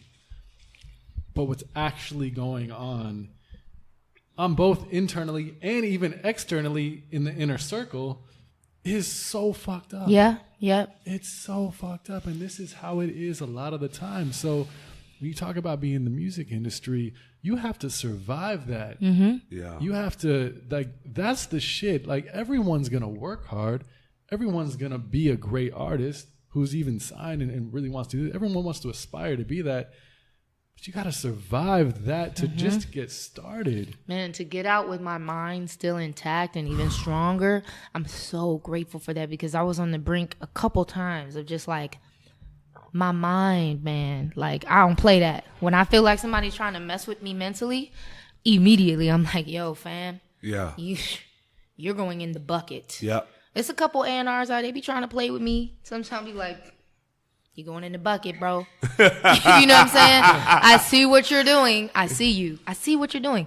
Don't try to manipulate me. I've had to tell people over and over, the best way to get what you want from me is to tell me what you need, and I will tell you whether or not I can give that to you. Absolutely. You're not going to force me to do anything I don't want to do. Yeah. Because I'm a sharpshooter, yo. Like, just tell me what's my target. Yeah. Don't tell me just shoot over there in the general area. Like, speak dude, what's on your mind. There's no need for your half-ass Jedi mind tricks here. Because I realized, like, I'm no longer aspiring. I'm doing. You know what I'm saying? I was aspiring for a long time, and then when it finally clicked, Priscilla, you know how to do this. You know how to give them what they're asking for. And a part of that comes from being aware, being awake, being somebody who is a consumer. I've never stopped being a fan of music and what I'm doing, and I've never stopped consuming. I'm not self-consumed. You know what I'm saying? I love my music, and I love the stories that I tell. But I don't sit here and listen to myself every day. That's like working at Pizza Hut. You don't want to eat pizza. You know what I'm saying? I want something else. Straight up. You know what I'm saying? It's unhealthy to just self-consume. Absolutely. And I'm always, you know, because I feel like I'm one of those people who have been in tune with the zeitgeist, but now I understand what that is. It's not being in tune with the zeitgeist. It's frequency. It's being on the same frequency as God, and, like, you know, you could say the universe and the way things are moving, because everything is planned. There's no such thing as coincidence. The coincidence is for people who are still asleep. You know what I'm saying? Like, if you're awake, you notice that if you didn't get up at 6:30 and catch that phone call, that what happened at 8:30 wouldn't have happened. Mm-hmm. It would have happened. You just wouldn't have been a part of it. Yeah. Like, I had this a couple months ago, man. We were walking. Hold on. Yeah. Moment of silence for a gem being dropped. Yeah. Yeah. It would have happened. For real. You just wouldn't have been there to catch it. Exactly, man. Like, I had this a couple months ago. This happened to me about 4 or 5 times on the same street in Hollywood. I think it was Hollywood Boulevard. But the first time we were at the escape room on Hollywood Boulevard. Oh yeah. So we're in there, me, Ray, and that's my husband, my friend Tina, and we were like playing the game. And we started getting irritated. And mind you, I love playing like games like that, like my, forensic sciences. Yeah. So that's like one of my favorite things, go do a room escape. But so we in there, and Ray was like, man, just hit the button. So we just hit the button. He was like, you sure you want to do that? We got one more hint. You want to do it? Like, yeah, just hit the button. So we hit the button. We didn't make it. It was like, I think we lost by like 2 clues or something, whatever. And he's like, whatever, let's get out of here. So we leave out. Mind you, if we did not hit that button, we would not have been outside at the time we were outside. We would have been in there for another 15 minutes. Yeah. So we go outside. We see this crowd congregating. And I said, I ain't going over there. That's how people get shot. Like, I'm good. You know what I'm saying? We can't see around that corner. We don't know what's happening. Yeah. All of a sudden, the police come. I was like, oh, okay, we're good now. So we walk across the street. As soon as we get there, in the store behind us, they start playing Timber, which is a song that I wrote. Wow. So I'm like, yo, that's crazy. We almost didn't experience hear that. This. Yeah. You know what I'm saying? The next day, I'm there on the same street. There's a studio right on the same block as the Hollywood Room Escape. So I go there. I decide I'm working with this artist named Sabrina Claudio, which I love her, by the way. She's so sweet and super dope. And so I decide the Postmates canceled my order or something. So I was like, whatever, I'm going to just go walk and get some food. So I'm walking. I get lost. Like, don't ask me how I got lost in Hollywood. Yeah. Like, you whatever. just walking and you got I'm lost. just walking. You got I got lost. You got lost. So I go over by Big Wings, get some food. And I'm walking. I'm like, yo, where am I? Like, look up, bam, Kaylani standing right there. So she's like, yo, what up? So we start chopping it up, whatever. We walk back together. For some reason, I went right when she went left. I should have just went left where she was going. I don't know where my brain was at. I get lost for like 45 minutes walking around. Yeah. By the time I got back to where I was going, I walked past that same shop. They was playing Worth It, Fifth Harmony. I said, yo, I just got lost for an hour, bro. That is not a coincidence. It's not. Wow. And I'm not talking about it was playing. No, as I walked past, it started playing. Same street. A couple days later, I'm at the same studio. I come downstairs to meet my Postmate. He's parking somewhere, so I'm just kind of standing. They start playing Right On Me, Fifth Harmony. It's another song I wrote. I'm like, bro. I put it on Instagram. I was like, I hear you, God. I hear you. He's trying to get my attention. He's talking to me. You know what I'm saying? I don't know what's about to happen, but he's letting me know I need to be aware. I need to pay attention. It's not an accident. Yeah. Because the Postmates normally brings the stuff upstairs. Yeah. See, I just decided that day, no, I'm going to just go down and get it. I'm going to go down and get it. I needed to stretch my legs, whatever. Same area, not same street, in Hollywood. Like maybe 3 weeks later, I'm doing the ASCAP thing. I'm walking. I walk past Ripley's. Believe it or not, they playing Worth It. I'm like, I just bust out laughing. I was like, yo, I know I'm not that popping right now. These songs is old. Like they not spinning in rotation like that. That is not a coincidence. I'm telling you, it's not. I don't know what's about to happen. Yeah, but I hear you. You know what I'm saying? Absolutely. So it's like those songs would have played. They would have been doing whatever they was doing, whether I walk past or not. Mm-hmm. You know what I'm saying? It's all about being aware and being in tune and paying attention. Right now, I'm on the right frequency. Yeah. You know what I'm saying? The fact that I'm just flowing. I let the girl paint my nails whatever color she wanted to paint. I got my J's in the mail today. They match. Yeah. I didn't do that on purpose. Yeah. Like the video that I did, I wrote and produced a song for Train called Drink Up. Where I didn't know who he was going to have in the video. He just hit me up and like, yo, you want to be in the video? I say, absolutely. Pat is who I'm talking, Pat Monahan. Yeah. So he had Mr. Chow, Marshawn Lynch, George Lopez, Jim, the dude from Half Baked. I forgot his last name. But my bad, Jim. Sorry, but Jim. He had all of these people in the video. I didn't know. Nice one. Nice one. EDP. But I had made these outfits months earlier that Ray had was like, yo, let's go ahead and just hit up the designer. I had designed these outfits. Then I had these 5 outfits made, same outfit, 5 different colors. And I decided, you know what? I'm going to go get me some matching shoes. I'm going to have same color head to toe, right? Now, I did not know what color the guy who was making my wig, this childhood friend of mine named Taman Hall, he made my wig. I did not know he was going to make this color. I just decided to go get some shoes, and I got some purple shoes and some pink shoes. And then I decided at the last minute, I'm not going to wear the purple, I'm going to wear the pink one. Lo and behold, he brings the pink with. It's the same color. Wow. I'm like, bro, I did not plan this. I told him, just do what you feel. Yeah. You know what I'm saying? So Absolutely. It's like, okay, I get it. We not in control anyway. None of this stuff, we just like, we have free will. You know what I'm saying? Mm-hmm. You can choose to go left. You can choose to go right.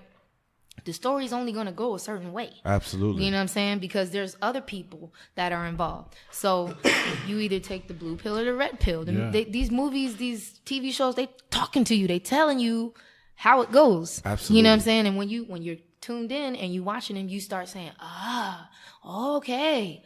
You know what I'm saying? Yeah. That's how it's supposed to go. Rather than just being like, yeah, the Matrix, bending over backwards. You know what I'm saying? It's one of those things because life happens, mm-hmm. right? And it's wild because like I feel like it's just like it's all relative at the end of the day in that everything that we experience prepares us for what we're about to go through, mm-hmm. right?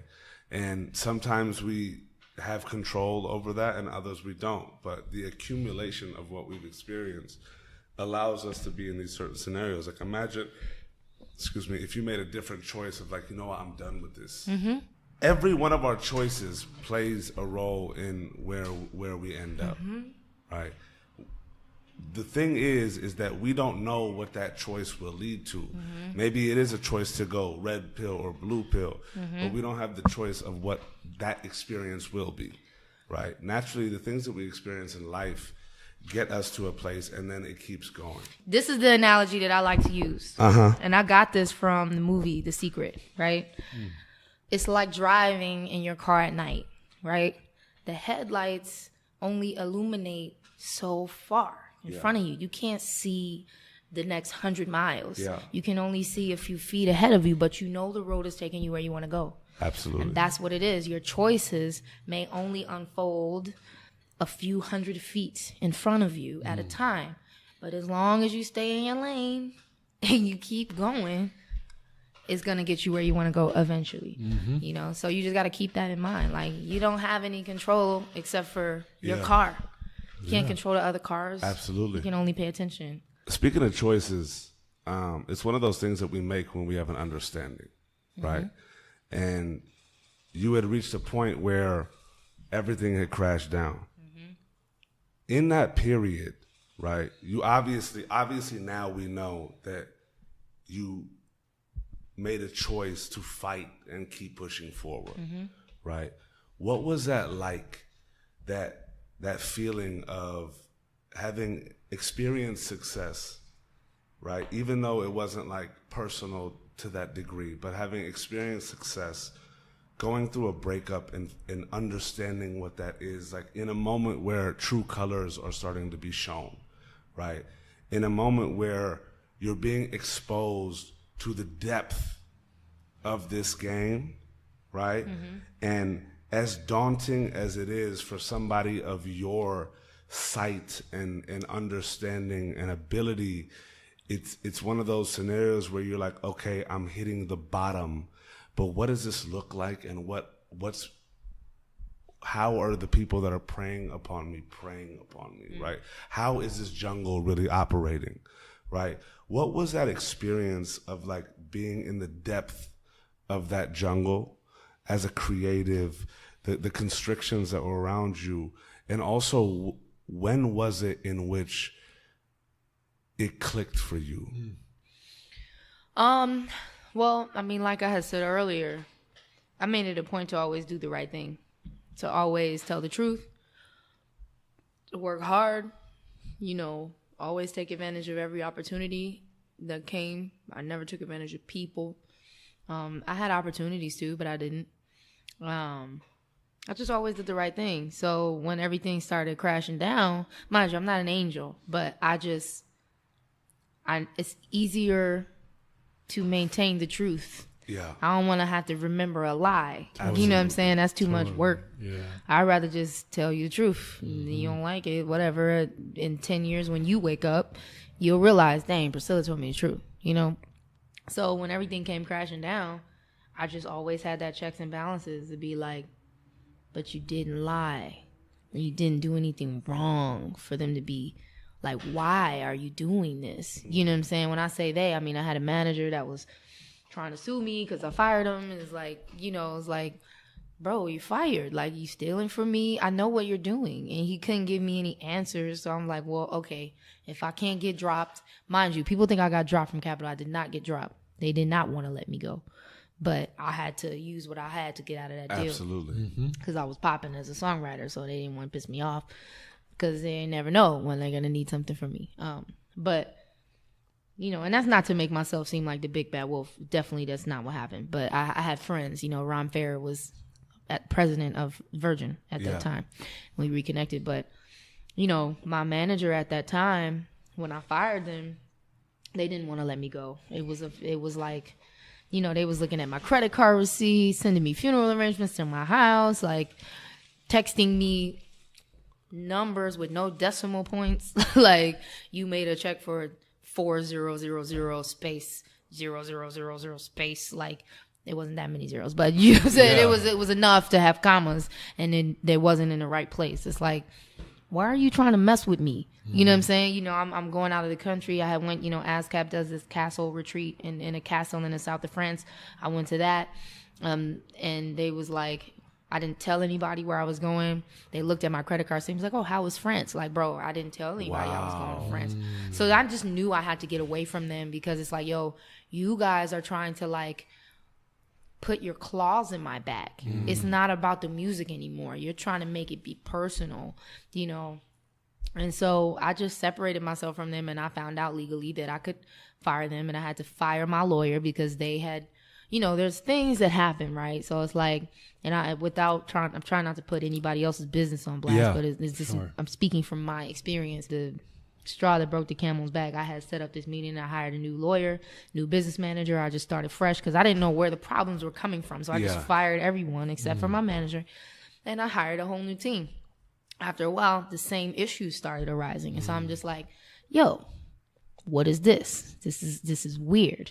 Yeah. So then, you know, because it's weird when somebody's like, oh, I love you. You're great. You're awesome. But in the background, they doing shiesty stuff. And it's confusing. It's like, but wait, it couldn't be them because they love me.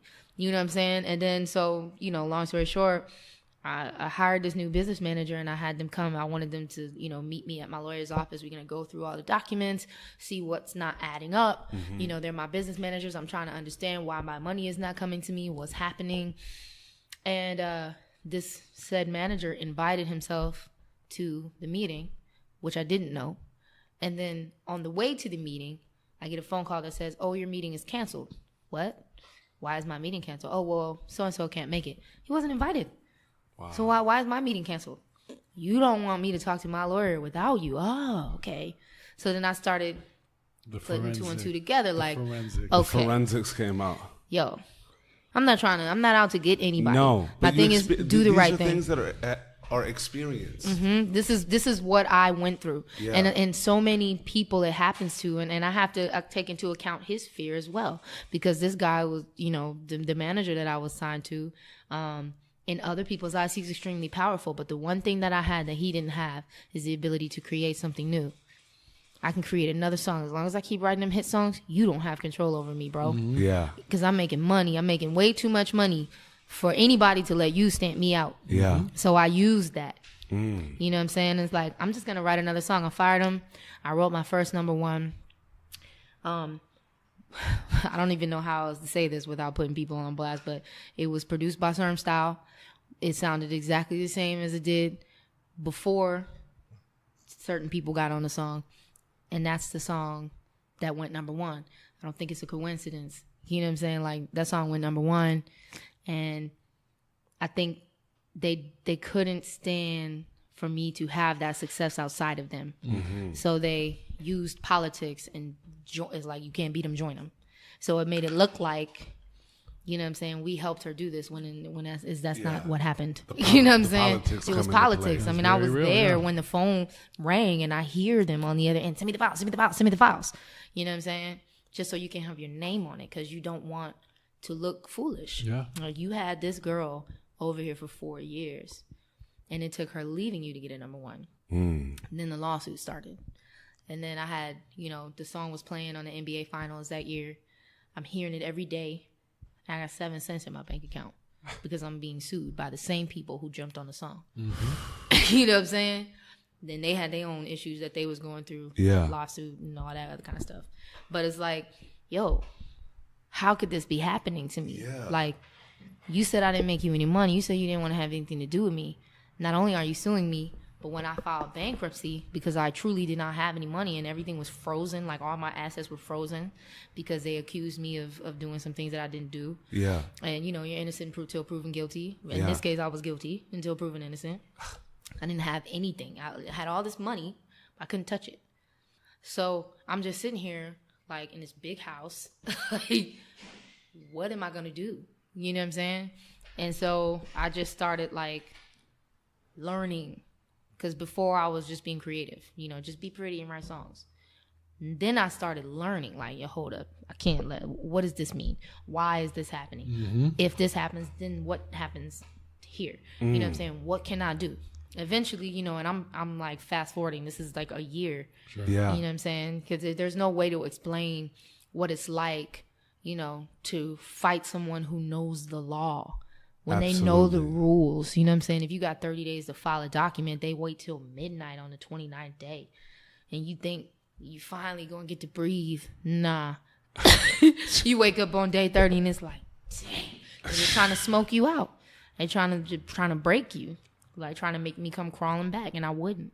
I'm like, but I didn't do anything wrong. So, and then when I was getting deposed, they asked me, why is such and such suing you? I said, bro, I don't know. That's a great question. I never said I wasn't going to pay. As a matter of fact, you got paid. My checks go to your office. So why am I here? They ain't say nothing. Everybody looking at me like, dang, we thought we was going to get her with that one. You know what I'm saying? But when you're not a liar, and I truly had great intentions for everything I was doing. Yeah. I was not trying to rob, steal, beg, borrow. I really You just wanted to be treated create. correctly. That's it. Mm-hmm. I was not, and I really think that's another thing that saved me. I keep saying that because I had a pure heart, and I still do. Even though, you can either get bitter or get better. Yeah. Ooh. And, like, there were so many times when I wanted to just have somebody just meet them outside. You know what I'm saying? So many times. I was like, all I got to do is just give them the address. Yeah. But I didn't do it. No. And their world started to crumble after a while. You know what I'm saying? And I didn't wish that. But, you know what I'm saying? Then in the middle of it, we're going for a year, 2 years, and they just filing extensions and filing extensions. And my cash flow was getting smaller and smaller. They didn't think I was going to do it. I filed bankruptcy. Then they sued me within the bankruptcy. Mm-hmm. And I'm like, bruh, I didn't even know this was possible. How does that exist? How is this possible? And I had to prove that I wasn't doing something malicious. I had to prove that I wasn't filing The bankruptcy burden just was to all get on out. you. It was on me because they filed first, and I didn't know the rules. You know what I'm saying? I didn't know that I didn't know that it was possible. Yeah. Somebody filed bankruptcy, you can sue them. Bro, I don't have any money. You can look and see. Yeah. You can see it. Go to the bank account. What do you think, I got an offshore account? Show me where it is, please. I would love to know. For real. But I truly, but the other problem is that, and this is something that I'm trying to fix as well, there is no system of adjudication. You want to get divorced, you go to divorce court. You're a criminal, you go to criminal court. You fighting for your children, you go to children family court. You have a lawsuit in the music business, you go to a regular judge. They have no idea. I've been all the way to Congress to talk about this. They have no idea how the music industry works. Absolutely. You know what I'm saying? I'm sitting in a room with 60-year-old, 40-year-old, 30, probably the youngest person in that room is probably 40. And they all looking at me like, you're just a spoiled little musician. And you have to be lying. I'm like, dude, you don't see the numbers. you've been over them and over them. You're either saying that you're not smart enough to figure this out or that I'm smarter than you. Yeah. Which one? Yeah. You see it. I had to give you all my documents. It's been a year. You haven't found anything. You know what I'm saying? Why are you? They were digging for something to pin on me. Yeah. They couldn't find it. You know what I'm saying? Nobody thought I was going to go through with it. Nobody. But they didn't realize that they. I don't think many people would have been able to withstand that. No. I mean, I barely was, but I had, my husband at that time. We were just dating, but I had. I mean, because look, unbeknownst to many, the legal system. It benefits everybody but the artist and the creative person. Yeah, and also just in broader scope, it benefits everybody that has the ability to pay for it to continue. Exactly. I mean, that's the game. It's a money game. It's a business. It's literally a business. And that in and of whether it's business, whether it's financial, whether it's real estate, you were dealing with a quintessential David versus Goliath scenario. Absolutely. Right? Because even though there wasn't a court or a judge that was privy to the legalities and the nuances of music, and the courthouses or the courtroom hasn't dealt with these type of scenarios where there's like a precedent that's set, it truly becomes who can play the legal game longer, which is why at the 29th hour they can come in and make a filing. At the end of the day, in court, it's just an extension filing. Yep. For you, it's like, wait, where am I gonna? How am I gonna stay afloat to keep fighting? The rope's getting tighter. Yeah. It's like, yeah, man. It's like, it was just very surreal when it was happening, and it was like psychological, right? Because they was like, you get the emails, everybody CC'd on the emails, but they were sending me physical copies as well. They wanted me to see it. They wanted me to know it was real. I'm talking about this thick envelopes. Like, why are you wasting paper like this? Why? And I got this in the email because you CC'd on it. Yeah. You know what I'm saying? They just wanted me to know we're not letting up. We're going to get you. Yeah. It's such an interesting aspect of the music industry too, being an artist, because you go in and a lot of times you're not educated about about the business of music, about the law, everything from like how copyright law works all the way to like what your term in your contract actually means. What it actually means. Like what a 6 songs deliverable actually means. Right. It doesn't mean you just write 6 songs. It means 600%. Yeah. And that means like if you have 5%. 10% here, 20% here, it could take you 7 years. Exactly. And aside from that, you're put into a place where, and like I'm a huge advocate for this in the music industry. I have a publishing company, and I think it's so important for artists and songwriters to be so educated now more than ever, because you can't necessarily rely on your lawyer, you can't rely on your business manager, you can't rely on your manager. You want to trust them, and you go into it trusting, but that trust is like based on kind of just a personal relationship that, hey, all these people are supposed to be doing their work, but again, this is the music industry. Like, it's just very different. Some people may have the best intentions, some people may not. But at the end of the day, it's so important to understand the business. It's the music business. Like any other career out there, learn it, because these things happen and you don't expect it. I think there's just a culture of like keeping that kind of stuff quiet and keeping it to yourself. Like, people have encouraged me to not talk about what happened to me. Don't tell anybody. Like, why? That's what happened to me. Yeah. You know what I'm saying? I'm not lying. I'm not bashing anyone. This is my story. It's also the same industry that said like, oh, okay, like digital won't break through. Exactly. And I think these days people want something real. They want something that, like, people are out there looking. Information is at your fingertips. Yeah. The news gets its information from Twitter and freaking Instagram. Not saying that that's right, but a lot of times stuff like Philando Castile, that was on Facebook before the news had it. You know what I'm saying? People were seeing that happen on Facebook before any other outlet, any law enforcement.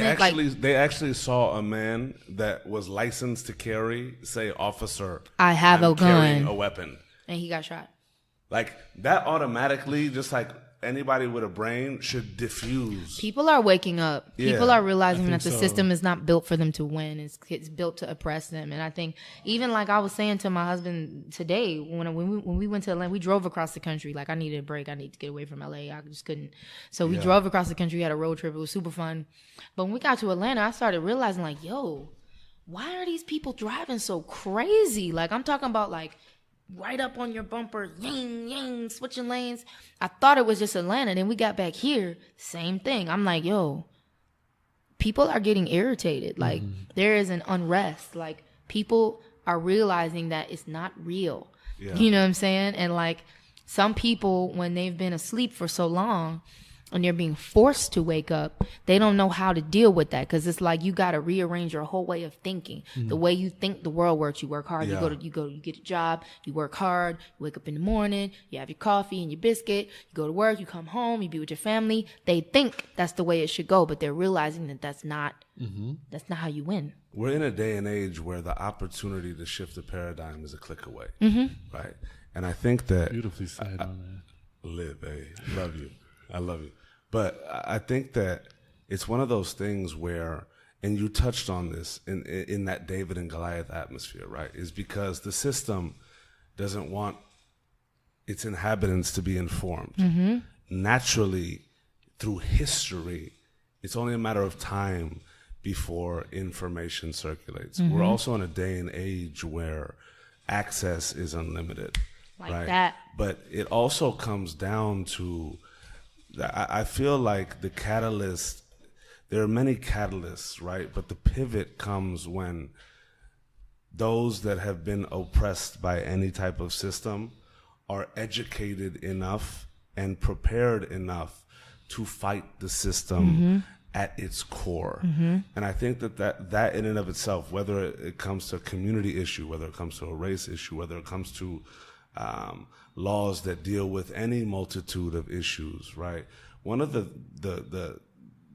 most beautiful things that I heard and that I want to touch on in your story as an artist, and also just as somebody that through these experiences has taken ownership of everything that they do and has began to really search for the meanings of these things and the applications is that during this time period, instead of again being a victim, instead of again leaving everything to somebody else, right? Naturally, you had people around you that helped you stay afloat and believed in you, and that also like were there with good intentions, because there's no way that you on your own, just in your own devices, could get through that storm, right? But one of the pivotal thing, which is what you said, was once you started really digging into these things, you started questioning everything. So this bottom was actually, in my mind, the way I play it, like a resurrection in your spirit and your pursuit. Because let's just say, shout out to the fact you got out of this, right? And the moment in which you got out, you were so equipped to deal with everything and anything on the business side, right? You also, it may have like put a constriction on your creativity or your like capacity, right? But once you went back into the open air, not only were you able to create freely and do what you do, but you also knew moving forward, you had a say in everything that came around building your business. Right? When was that moment? And tell me about that shift for you. Like that, I really want to go into like just the process of it, like overcoming, right? There's no need to even get into like the intricacies of that, but it's more so of the moment you overcame, right? And your outlook on what was to come. I just realized like there's so many people who are going through what I went through and who have gone through what I went through, and most of them quit. Like they found other outlets. They went and did movies, or they went and like started their own companies and just decided, oh, I'm not going to be an artist. I'm not going to be a songwriter anymore. But deep down, I just knew like if I give up, there's going to be somebody else like me who's going to be looking and who might not be as strong as I was or as stubborn as I was. And they're not going to have a benchmark. I wanted to be a touchstone for somebody. I wanted to like, it became bigger than me. Like I promise it sounds really corny, but no, I mean, it shows. Like even if it was just for you, it'd still be super hard. Yeah. But like when it becomes something bigger than us, it like, even if it's daunting, it becomes something that like you at least need to try fighting for. I just knew that if I let them do that to me, they would feel like they could do it to other people, and they would feel even more invincible.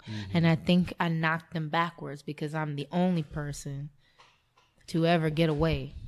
Everybody else just kind of disappeared, like went and did other things. When they sign you, they have you in perpetuity. Yeah. You know what I'm saying? And sometimes that works for people. Sometimes that type of relationship is okay. But for me, it didn't work. And I don't have any bad feelings towards them or like, thank you for teaching me. Absolutely. You know what I'm saying? Because it's like, that would never happen to me again.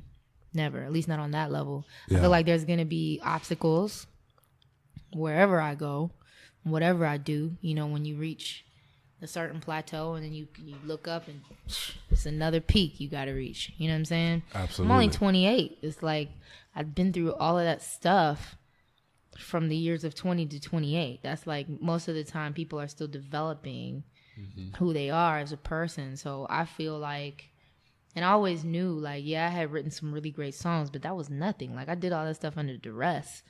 You know what I'm saying? And I think I never really, the reason why I felt so upset when I was going to work and going to write with some of these artists. And again, I'm never hating on anybody who's living their dream because it's very difficult.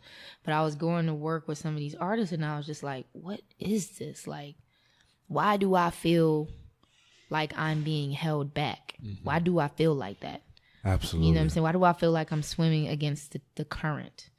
And when I finally started like just shaking that off and just saying no, like, nah, I'm straight. Going to work over here, like doing what I wanted to do. Yeah. I started to feel like, okay, like Priscilla, you don't need a publisher or a manager or anyone to tell you when something is good.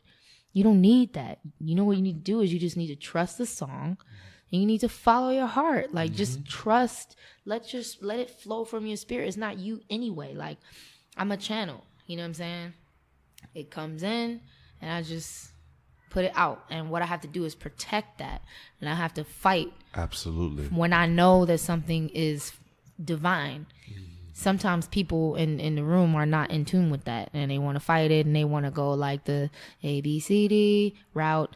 And I'm just like, bro, I say that. I'm like, well, this is feeling real ABC 1, 2, 3. Yeah. You know what I'm saying? And they keep fighting me. I'm like, all right, bro, you got it. You don't need me. You're going to put you in that bucket right here. I'm like, yo, they might not go in the bucket. Okay. The only people that go in the bucket, are people who like, because I could like read people's eyes, right? Yeah. And when I look in your eyes and I see that you trying to play me. Yeah. You know what I'm saying? It's like. Talk to me like that again. It's like, oh, you trying to play me? Okay. Like before, I used to just like deal with it or I was like kind of overlook it, but now I'm realizing like, Priscilla, you are in tune. When you sense something about somebody, that's what that is. Don't try to make excuses for them. Don't try to see the potential in them. They don't see that in themselves. They don't want it. Let them be who they are. You know what I'm saying? And then just like clock that. Cool. I see you. Great. Absolutely. I'm going this way. You know what I'm saying? And don't feel bad about it. It took me a long time to get to the point where I do not feel bad for doing what's right for me. Because what's right for me, I know that I'm not trying to take from you to have. You know what I'm saying? What I'm doing, if it's not mutually beneficial, I'm not doing it. If I can't come back and ask you, like I have this mental thing, right? It's like a seesaw. if I do something for you, that means later on I can ask you for something. Absolutely. If you don't want to give it to me, cool. That's no fine. more seesaw. Yeah. You know what I'm saying? I'm not going to force you. But, bro, I did this for you. You know what I'm saying? I need a favor. Yeah. Then the seesaw goes back the other way. Then I expect you to come and ask me for something. Seesaw goes back the other way. It's just like common decency. It's a reciprocity seesaw. That's how it goes. You know what I'm saying? And I know I keep track of that. Cool, I did this for you. Bet. When I need something, who can I call? Bop, bop, bop, bop, bop. You know what I'm saying? Absolutely. And that's just how it goes. We help each other. If you're not down to do that and you just take, and you also have to weigh it. It's like, yo, if I have access to just like McDonald's level, you know what I'm saying, and you got access to like Fogo the Child level, Nobu level, and I ask you for something and you give me Nobu level, then I might have to give you a little bit more of my McDonald's level. You know what I'm saying? Like I gotta give you a couple Big Macs. You know what I'm saying? You gotta be able to like balance things and just like understand. You know what I'm saying? I get a feature on such and such artist. I only get 2% publishing, but it's gonna do this much for my career. Sure. You know what I'm saying? Take that, move on. Yeah. Whereas you might get this much on this artist, but it ain't gonna really do anything. 100% of zero is zero. So like you gotta like, you can't be egotistical and be for self. Like it's hard. It's really hard to, when you know what this business is about and what it can do to you, it's hard for you to like watch someone go through that meat grinder. Is really hard. Absolutely. And I've had opportunities to sign people and I won't, because the way that where I am on my level, I mean, I wouldn't say McDonald's level, maybe like Red Lobster. I'll take you a couple notches above Red Lobster stuff. Olive Garden level. You know what I'm saying? I'm still trying to get to crustacean level, right? I'm at Red Lobster, you know what I'm saying? But, with what I have, I try to like do certain things and it just ain't, I'm not there yet. You know what I'm saying? So I'm like, okay, got to work a little harder. I keep going. I'm always wanting more. I get something and I want to do better. And like, I'm always trying to best myself. Yeah. Can I ask, like, moving from an artist to a songwriter, that kind of shift, like you saw your career was headed, like, did that come as your artist side crumbled and you just had more opportunity as a songwriter? No. Or no? How'd that? I saw it, what was happening. I saw it. I was always aware. The only time I ever clocked out is after that, when it wasn't working and I started, writing songs for people. I moved out here and like literally would have like a pack of chicken breasts, some broccoli and like some plantains, and that was the food for the week. So we would cook the chicken breasts, pound them out real flat, cut them up in little strips and like ration through the week, and then like pray that the studio had a food budget. Or like we used to like steal toilet paper from the studio and like steal the fruit out the fruit bowls. Yeah. You know what I'm saying? Like that's how we was living. And I just like, I saw it happen. Like I'm like, okay, they're starting to lose interest. I see it. Like there was a point where I would wake up every morning and there would be somebody knocking at my door like, hair and makeup, cool, what we doing today? Alexa Chung, MTV, cool. Then I started slowing down. And I would get like an offer here and an offer there. And I'm like, wait a minute. Then they was all hype. And now they're not. What happened? You know what I'm saying? And I noticed the shift. And so I started thinking like, well, what can I do? And I went on tour with Akon. And like, I found out like you could get money from performance rights societies. And, at that time I couldn't really get that much. But it was like, it wasn't my gift that got me where I was. That was just a bonus, because as we all know, there's certain people out here that are not that great, but they're doing big things. Yeah. You know what I'm saying? It really was about the energy that I brought with me, and in the midst of all this terrible stuff that was happening to me, I had the ability to make people feel warm and welcome, and people want that around, and that's worth money. Absolutely. You know what I'm saying? You can make money all day. But if you can't change the way somebody feels when they go home and your name is the last thing they're saying. Yeah. You know what I'm saying? Like, man, I really, that Priscilla, man. It's a conscious capital. Absolutely. And I think that had a lot to do. Like, when I first came out here, I was so bubbly. What? I was like, I thought everybody was my friend. And some of them really might have wanted to be, but they weren't. You know what I'm saying? They just wanted to be around that energy. You know, because I was like dancing and laughing and like taking pictures and just like so loud, and you know what I'm saying? Like I was like, yeah, oh my God. You know what I'm saying? I had all these like catchphrases, you know what I'm saying? Like I would walk. I remember one year for Halloween, me and my friend at the time showed up to the party as the life of the party. Like we had on like all this sequins and like I had like a cape and I had like L-I, she had F-E, and it was like of the party. And then like people be like, yo, what are y'all supposed to be? It was like, who are we? The life of the party. Who are we? The life of the party. Like running around. People were like, oh, that's actually a dope costume. You know what I'm saying? Like, that's just, my energy was just like through the roof. And then, you know, you go through the series of like breaking down and building up. And I just became very like untrusting and just very like trying to get me what? You know what I'm saying? And then I finally snapped out of that. You know what I'm saying? That's recent. That's like within the last year. You know, I didn't trust anyone because I realized, man, everyone will turn on you. When it comes down to you or them, it's them every time. And while I'm sitting here being like, but we can do it together. It's us. Loyalty. At what point do you realize that loyalty becomes slavery when it's one-sided? You know what I'm saying? I was so many people's slave. Wow. So many. Like what? To the point where I lost money. I lost opportunities. You know, so many things, man. So like a couple people that I know that I won't say their names because I don't want to bring anybody down or like make it sound negative. But people get one song, get a label deal. Bro, do you understand? I have 4 number ones across different genres in the UK, country, Billboard Hot 100, and urban. Yeah. Dude. For real. And I don't have a label deal.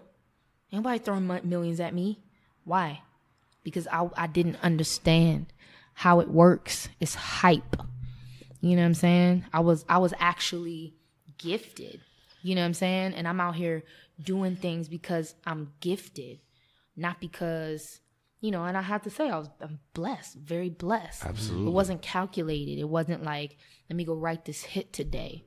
It was, we're in the studio, and I tell a fart joke, and like, that's how something bad happened. Not for real. I had been eating all these bananas, and I like went and decided to run. We at the castle in France, and I'm running. Me and Mike Posner, we running and a nephew. We all running in the countryside. Yeah. And I come back up the hill and I had to run to take a shower, go straight to the studio. And my stomach was like, like I'm sitting there, I'm like, listen, y'all, I can't even lie to you. I got a gut feeling something bad's about to happen. And he said, did you just say, I got a good feeling something bad's about that? I said, no, but that's what we're going to write about. And we just started banging on stuff. Like, and that's how that song came about. It wasn't like sitting there like, oh, let me write a hit. Yeah. That's never how it happened for me. It just came organically. It just came. You know what I'm saying? So, like, I have to say, all of this stuff that I've done, I can't take credit for that. I have to just say that, like, I was aware and I was paying attention and I let it flow. But there were so many things outside of my control that happened to make these songs go number one, where it was a label or it was the artist fighting for it. It wasn't me.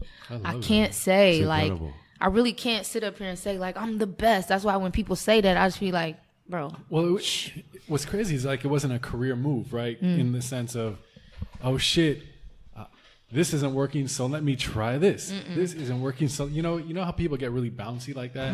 Where if something's not here, they're all of a sudden they're a songwriter. And, or all of a sudden someone's an artist. You're like, wait a minute, what's going on? For you, it sounded like it organically came out of just life. Yeah, like, I mean, I've been writing songs since I was 8. Like, notebooks full of songs. So that was just something, again, that I just thought everybody could do. I was going to ask you that earlier, like when you started writing songs, if that was an outlet for you. I don't know if it was an outlet. It was just something that I just did. Like, my first song I wrote when I was vacuuming the hallway. I was 8, and it was like every song I write is a country song. Every song. And it was like walking down the highway, looking at the skyway. And my older brother was like, "What song is that?" I'm like, "I don't know. I made it up." He's like, "No, you didn't." I was like, "Yes, I did." We went to my mom. He was like, "Mom, she said she made this song." I sang it. She was like, "Yeah, I never heard it before. It sounded like something she wrote." And she bought me a little composition notebook, and I started just writing down my songs. Like I had this one that was like tic tac toe, 3 in a row. You know what I'm saying? Yeah, like I just had these songs that I used to like write. I remember the melody. I could like look at the lyrics right now and sing it. I actually love that it wasn't an outlet for you. No, man, I always say songwriting, you just say what's happening and make it rhyme. Like that's it. I like for real. Like listen, we record in the podcast, but it's really like a life class. And I only got a couple sips left in my glass. Mama, we made it. We made it. No more faking.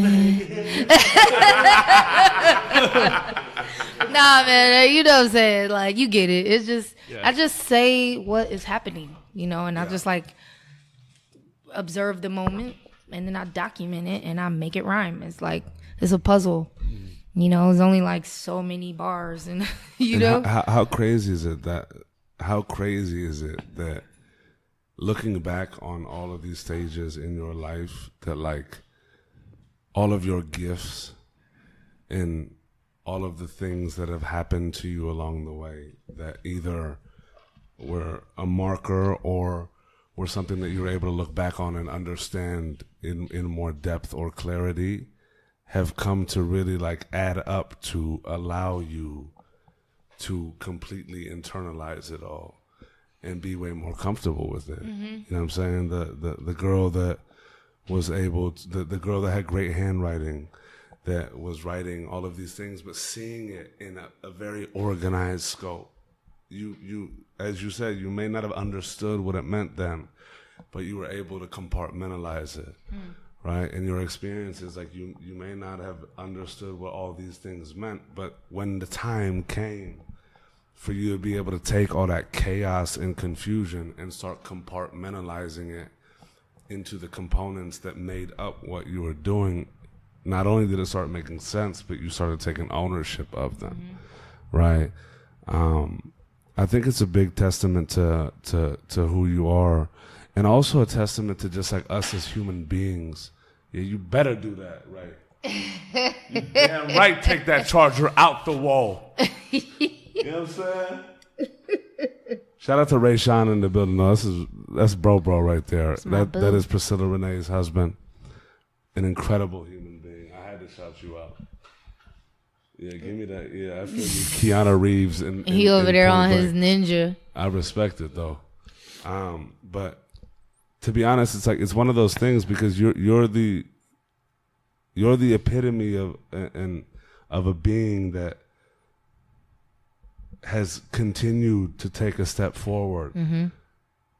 And every step along the way has just become way more confident with the next step, right? Like you're out here paving your path. You've experienced things which allow you to do things your way now. Yeah. Right. I want to ask you, with that being said, like where do you, looking to the future, right?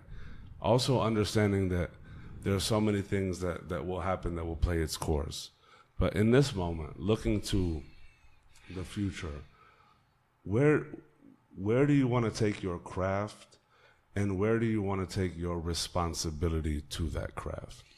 I have so many goals. Like I want to be in the Songwriting Hall of Fame, the Rock and Roll Hall of Fame, and I understand a lot of that stuff is like you got to know somebody to nominate you. Same thing, you know, with the Grammys. Like, you know, just you're not supposed to know who's on the voting, you know, who puts the names on the ballot and everything, but at the same time, it's our peers. Like, you know, you look to your right and your left. Here's how I look at it. If you know that at some point somebody's going to judge all people who look like you and do what you do off of their encounter with you, right? If I know that the rooms that I'm in, I'm the only black female most of the time. If I know that a lot of times when I'm in these rooms with people, you know, from all over the world, they're going to judge Black women based on their encounter with me, right? So if I'm mean, if I'm like snappy, if I'm irritated, and I let that come out, that's what they're going to think about everyone. So if I know that, if I don't know if this is your first time being in a room with a Black woman, in this close quarters, you know, spending all day in this box with no windows and no light coming in, and you're spending all day with me. Yeah. And if I don't know, if I can't control when that encounter happens, the only thing I can do is be the best version of me possible. I have to be super cool, super fly. You know what I'm saying? Make sure I look the part. Make sure I'm saying things that you will never forget. I have to always be a high performance individual. I think for the future, I really believe that the industry is changing. I watched it change in the last 10 years. I started on YouTube. And now I am one of the front runners. You know, I mean, I don't want to say self-proclaimed. This is what people tell me. You know what I'm saying? Yeah. I'm so in my own world, and being a wife and like enjoying life and loving God. I don't really. I'm not into like. Sorry about that, guys. but you understand. Like, I'm not into the hype. I don't buy into that. I'm just like, yeah, okay, yeah, I'm so hot, but tomorrow is gonna be somebody else, and you're gonna say they hot too. So whatever. You know what I'm saying? I'm just trying to keep winning. But since, you know, people think that I am one of the best at whatever it is that they think I'm great at, I think my responsibility is to make sure that if we all have to live in this house, somebody's got to maintain it. Somebody has to make sure that it's not falling apart, that there's not rodents, that is, you know, the roof isn't leaking. And like I had touched on before, I've been all the way to D.C. to speak to Congress about certain songwriters' issues. I'm not just complaining. Yeah. I'm not just sitting here saying, we aren't getting paid. You're using your voice. I'm using my voice. You know what I'm saying? I'm doing research. I'm reading about how much these publishing companies are making from streaming, and how can we translate that, and how can we, you know, my goal is not to tear people down. My goal is not to just expose, you know, the negativity in the system, because there's negativity in every field, no matter where you go. There's always people trying to do the wrong thing. I'm not trying to make those people feel bad. What I'm trying to do is get them to understand. You can, you know, for lack of a better word, you can molest the current situation and just take advantage of it. Take advantage of the youth, the people who come in who don't know any better. They're innocent, like children. You can molest that, or you can help cultivate the next generation, and you can help grow the industry as a whole. Because right now, they would like us to believe that it's suffering. And in certain aspects, it is. Yeah. But there's a brand new field. Absolutely. You know what I'm saying? With brand new seeds and a brand new crop, and it's growing. And eventually, it's going to be harvest time. So would you want to harvest the few seeds that have been planted just by perseverance and the people who made it? You know what I'm saying? Those little sprouts that made it to the surface? Or do you want to plant more seeds and have a huge harvest? And I really feel harvest. I don't want to be the only successful artist. I don't want to be the only one with Burt Bacharach, I Will Always Love You, Beatles, A House Is Not a Home type songs. I want to give that to so many. I can't sing every song. Yeah. You know what I'm saying? At the rate that I write, the quality of songs that I write at the rate that I write. I have so many songs that are coming to me in bits and pieces, and that I haven't put down on paper yet, that, you know, that I would never forget. Stevie Wonder said he had a song since the 70s, and he just got words for it this year. Wow. You know what I'm saying? That's out of body, bro. When you are, I'm saying, when you have that ability, when you have that gift, that's God given. Like, to be able to create, that's divine. Yeah. You know what I'm saying? To take nothing and make it something. That is a shadowing type of, in the beginning, you know what I'm saying? Absolutely. Let us make man in our image. That's what he meant. You know what I'm saying? Absolutely. We are here to create love, to create people, to create, you know, things that people are going to resonate with, and they're going to connect with, is going to help them get from A to Z. And so that's my responsibility. My responsibility is to teach, to educate, to help shape what the format of the new industry is going to be, because it is changing. I don't care what anybody tries to make you think. If they don't understand that the industry is moving in a different direction, that is not somebody that you need to have in your circle, because they're going to drag you down. Mm-hmm. You know what I'm saying? The industry is changing. You can upload a song and be popping in a matter of months. Yeah. You know what I'm saying? By luck, either if the song is just good. Yeah. And you have to be ready for that. And I think my responsibility is helping those artists. You know what I'm saying? But then the other thing is that it has to be soil that's ready to have seeds planted. Absolutely. You know, some of this, I don't want to call them dirt, but I'm using the seeds soil. Now. Some of the soil has so much weeds in it, and it's just not tilled. It's not ready. You know what I'm saying? And I think sometimes you just have to let that be what it is. But I want to be known as a safe haven. I want people to come to me and know that I can help you, because that's what I want to do. I just want to help. I don't want to take anything from you, because it benefits me to live in a house that's not in shambles. Yeah. Than to be the only one living in this mansion that's falling apart. Mm-hmm. You know what I'm saying? Absolutely. I don't want to win every award. I think one of the keys to that, though, is said person has to want to be helped. Mm-hmm. Mm-hmm. And said person has to have that drive to be able to even come across somebody like you. Right. Mm-hmm. Just like we said, like our choices and like our wants, like, right. If our aspirations and our wants are in line with who we are as individuals, we'll find that person. Yeah.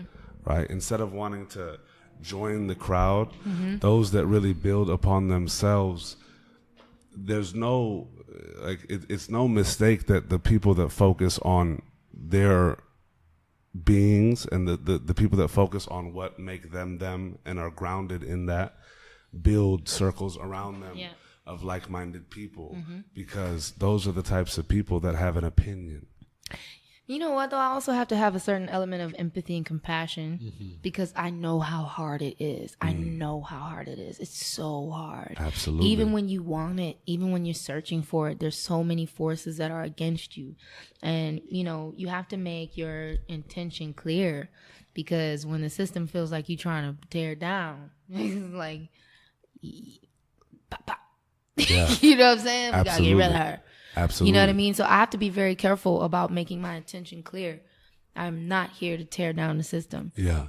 I mean, you know, a system that is... You're here to uplift your community. Bro, Albert Einstein said it, like, when the system begins to oppress the people it was meant to uphold, it starts to crumble. Like, I'm paraphrasing, but you can't fight the system that you're dependent upon.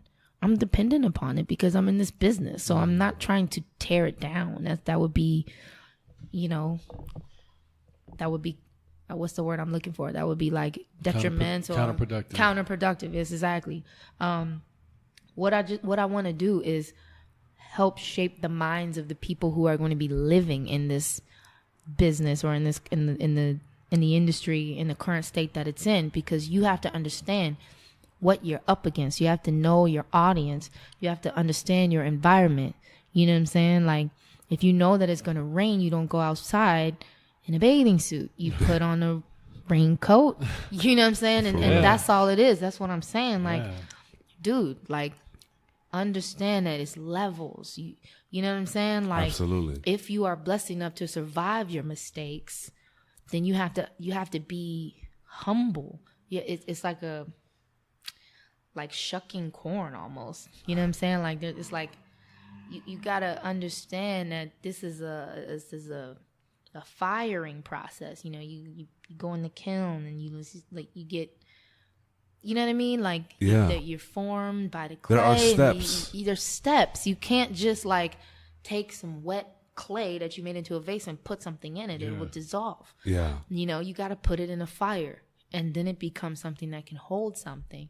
And I just feel like, you know, a lot of these people that come into this industry and then they just get chewed up and spit out, and they just give up hope and they just let it get to them. Like, I experienced these things on a large scale and a small scale. You know, I've had it from different angles, where I got to go on vacation with Rihanna and like go on tour with Akon and Usher and like have conversations with Mariah and get really close with Mary J and spend time with Puff. You know what I'm saying? Like people who are asking me and seeing the greatness in me and like, hold up, when is your album coming out? What you doing? Yeah. You know what I'm saying? And then I've had it from the other side where people see me coming and be like, we got to squash her. You know what I'm saying? Because they know that I have what it takes. They see it, but they know that I don't know it yet. You know what I'm saying? And those are the people that I want to help. The people that were like that, like how I was, and when I was a threat to some of the powers that be. I want to help them and help them understand you're not wrong. Maybe your approach is a little off, but you're not wrong. And you don't have to go waving, a torch. And you don't have to go like trying to knock down every fortress. You don't have to do that. You just need to build with what you have. Learn, you know what I'm saying? Learn how to make a fire with what you have. Absolutely. You know what I mean? And just build from there and become who you are instead of trying to be what you see and what you think everyone wants you to be. Yeah. Just be yourself. And I know that sounds like some hippie, like Yogi Bear, like, oh, you have to be one, but it's true, you know. That sounds like somebody that's been through it. You feel me? I mean, when you go around the world trying to figure it out, what's gonna make them like me? What? And at the end of the day, it's you. Yeah. It's you. Yeah. You have to be a great person at your core, and then your gift is a bonus, and all the things that you've learned is a bonus, and all the people that you know is a bonus. It's you at the core of you. You know what I'm saying? Went to the studio with Puff. He know none of the stuff that I had written. And I already had my number ones when I went to work with him. He know. I just walked in the room. I was like, what's up, baby? I'm here. What we doing? You know what I'm saying? He was like, yo, she sound like the female me. You know what I'm saying? He was just happy about my energy. Yeah. You know what I'm saying? He wanted to bring me on tour with him, all this stuff. I didn't end up going because I had other things that I was doing. Absolutely. But like, he people like him, even Diplo, like, that's my homie. You know what I'm saying? They see it. They see it, and you I think, believe it. But I think the thing that what's like, I always try to connect the dots. Like, okay, these people is my homie, but why am I not rolling with them? Why I'm not? And it's because they see the potential, but I haven't necessarily, or I hadn't at that time, locked into the fact that it's okay to live your life and have a good time. You don't have to be so cool. You know what I'm saying? And that's what I was, just, stand there, like, don't say nothing. That's what everybody always trying to be, you know what I'm saying? You just gotta just be there, like, don't say nothing unless they ask you. But then I walk into a room and I be like, yo, you know what I'm saying? And that's what people gravitate towards. Yeah. You know what I'm saying? So like, if for anybody who's listening, if you didn't get anything else from this podcast, this episode, take this. Whoever you are at the core of you, when you are your best, when you are being the best version of you, when you're laughing, when you're having a good time, Christmas, your birthday, when you're just having a great time, whoever that person is, try to find that every day and cultivate that every day and live your life to the fullest every single day. Now, I'm not saying put on. I'm not saying be the loudest and trying to get all the attention in the room, but bring a genuine energy. You know what I'm saying? When you walk in, if you don't feel like being loud today, don't. But you still can uplift people. You know what I'm saying? Don't ever let somebody leave your presence feeling the same as they did before you entered. You know what I'm saying? Leave them with something. Make them think. Absolutely. Make them understand that whatever you going through, bro, the world is so much bigger than that. Do we need to go by the ocean so you can see how small you are? Yeah. You know what I'm saying? Like, for real, you have to make people understand, bro, you can do it. Whatever you want to do it. You know what I'm saying? You could be an astronaut, whatever. You know what I'm saying? It might take you a while, but you can do it. Yeah. And always uplift people. And then in essence, what will happen is you will end up being enlightened. That's what that means. Enlightened, lighter. You feel lighter. You know what I'm saying? Like when you share and you make people feel amazing, it can't be fake though. It has to be real. It has to be genuine. I always find something I can relate to with somebody, even if I don't like you. You know what I'm saying? I don't have to like you to love you. You know what I mean? I see something like, I like your hair. Oh man, your eyebrows is on point. Yo, I like your nails. Oh, that necklace is crazy. You know what I'm saying? And like, just surround yourself with people who don't mind doing that. If you're around somebody that's like, oh man, that ain't gonna do it. Yeah. Get away, run as fast as you can. Yeah. Get away from those negative energies. Disconnect yourself from anything that is dragging you down. You know, and that's when you get by yourself sometimes. You know, in order to elevate, sometimes you gotta like evaluate. You gotta do that self-evaluation and keep reevaluating. It's okay to morph. You know what I'm saying? Like when you in that cocoon and you a caterpillar, you trying to be a butterfly. We don't know how long it takes for what happens. That's a solitary thing that happens with that caterpillar. We don't know what that looks like on the inside. I don't know anybody who does know what that looks like. You can't interrupt that process because then it would die. But when they're in that molting process from going from a caterpillar to a butterfly, and you don't know what they're going to turn out looking like when they get out of that cocoon, that's a thing that you have to do by yourself. Get by yourself and study and find out who you really are. All these self-help books, that's just like directions on a map. That's not the destination. Right. Absolutely. You know what I'm saying? You could read the 4 Agreements. You could read Desiderata. You could read whatever, all these books. You know, I got a bunch of books that I can give you. But that's all just like, you have to unlearn, it's a guide. Detach, and relearn. Yeah. You know what I'm saying? It's showing you that there is more than just me. And it took me a while to understand that, because I had nothing for so long that when I finally got on, you know, it's natural to want to get the jewelry and the cars. And, you know, I had all that stuff, the Beamer, the leg. I had it. But I still felt empty. You know what I'm saying? True wealth is information and ideas and having your wits about you. And having your priorities straight, knowing that family, you know, and where you come from is important. Absolutely. When I go back home, I come back here with so much energy. Why? Because I realize that this is what it is, and that is real. You know what I'm saying? So I don't have it twisted anymore, and I feel like if I can save or help some of these young souls avoid all the things that I did, I mean, you got to go through something. You really do. I can't save everybody. I can't save you from that. But if I can help you rehabilitate, and if I can help you get, you know, build the new foundation, if I could be a pillar for you, then I will. You know, I can't guarantee you that every day. It's a self journey. You have to want it. I wake up every day and me and my husband, we pray in the morning, at night, all throughout the day. You know what I'm saying? So many instances where I felt the unction to pray. This is not a game. You know what I'm saying? When you get to a certain level of awareness, spirituality is a mandatory. You know what I'm saying? Absolutely. You ask anybody that's at the top, there is an element of spirituality, whether it's dark or light. It's there. You can't deny that. So you gotta, you gotta wake up. Yeah, you have to wake up. You have to. Science is just proving that what God did is real. That's it. You know what I'm saying? And you can believe in that, or you believe in whatever you want to believe in, as long as you know that there's something bigger than you at play here.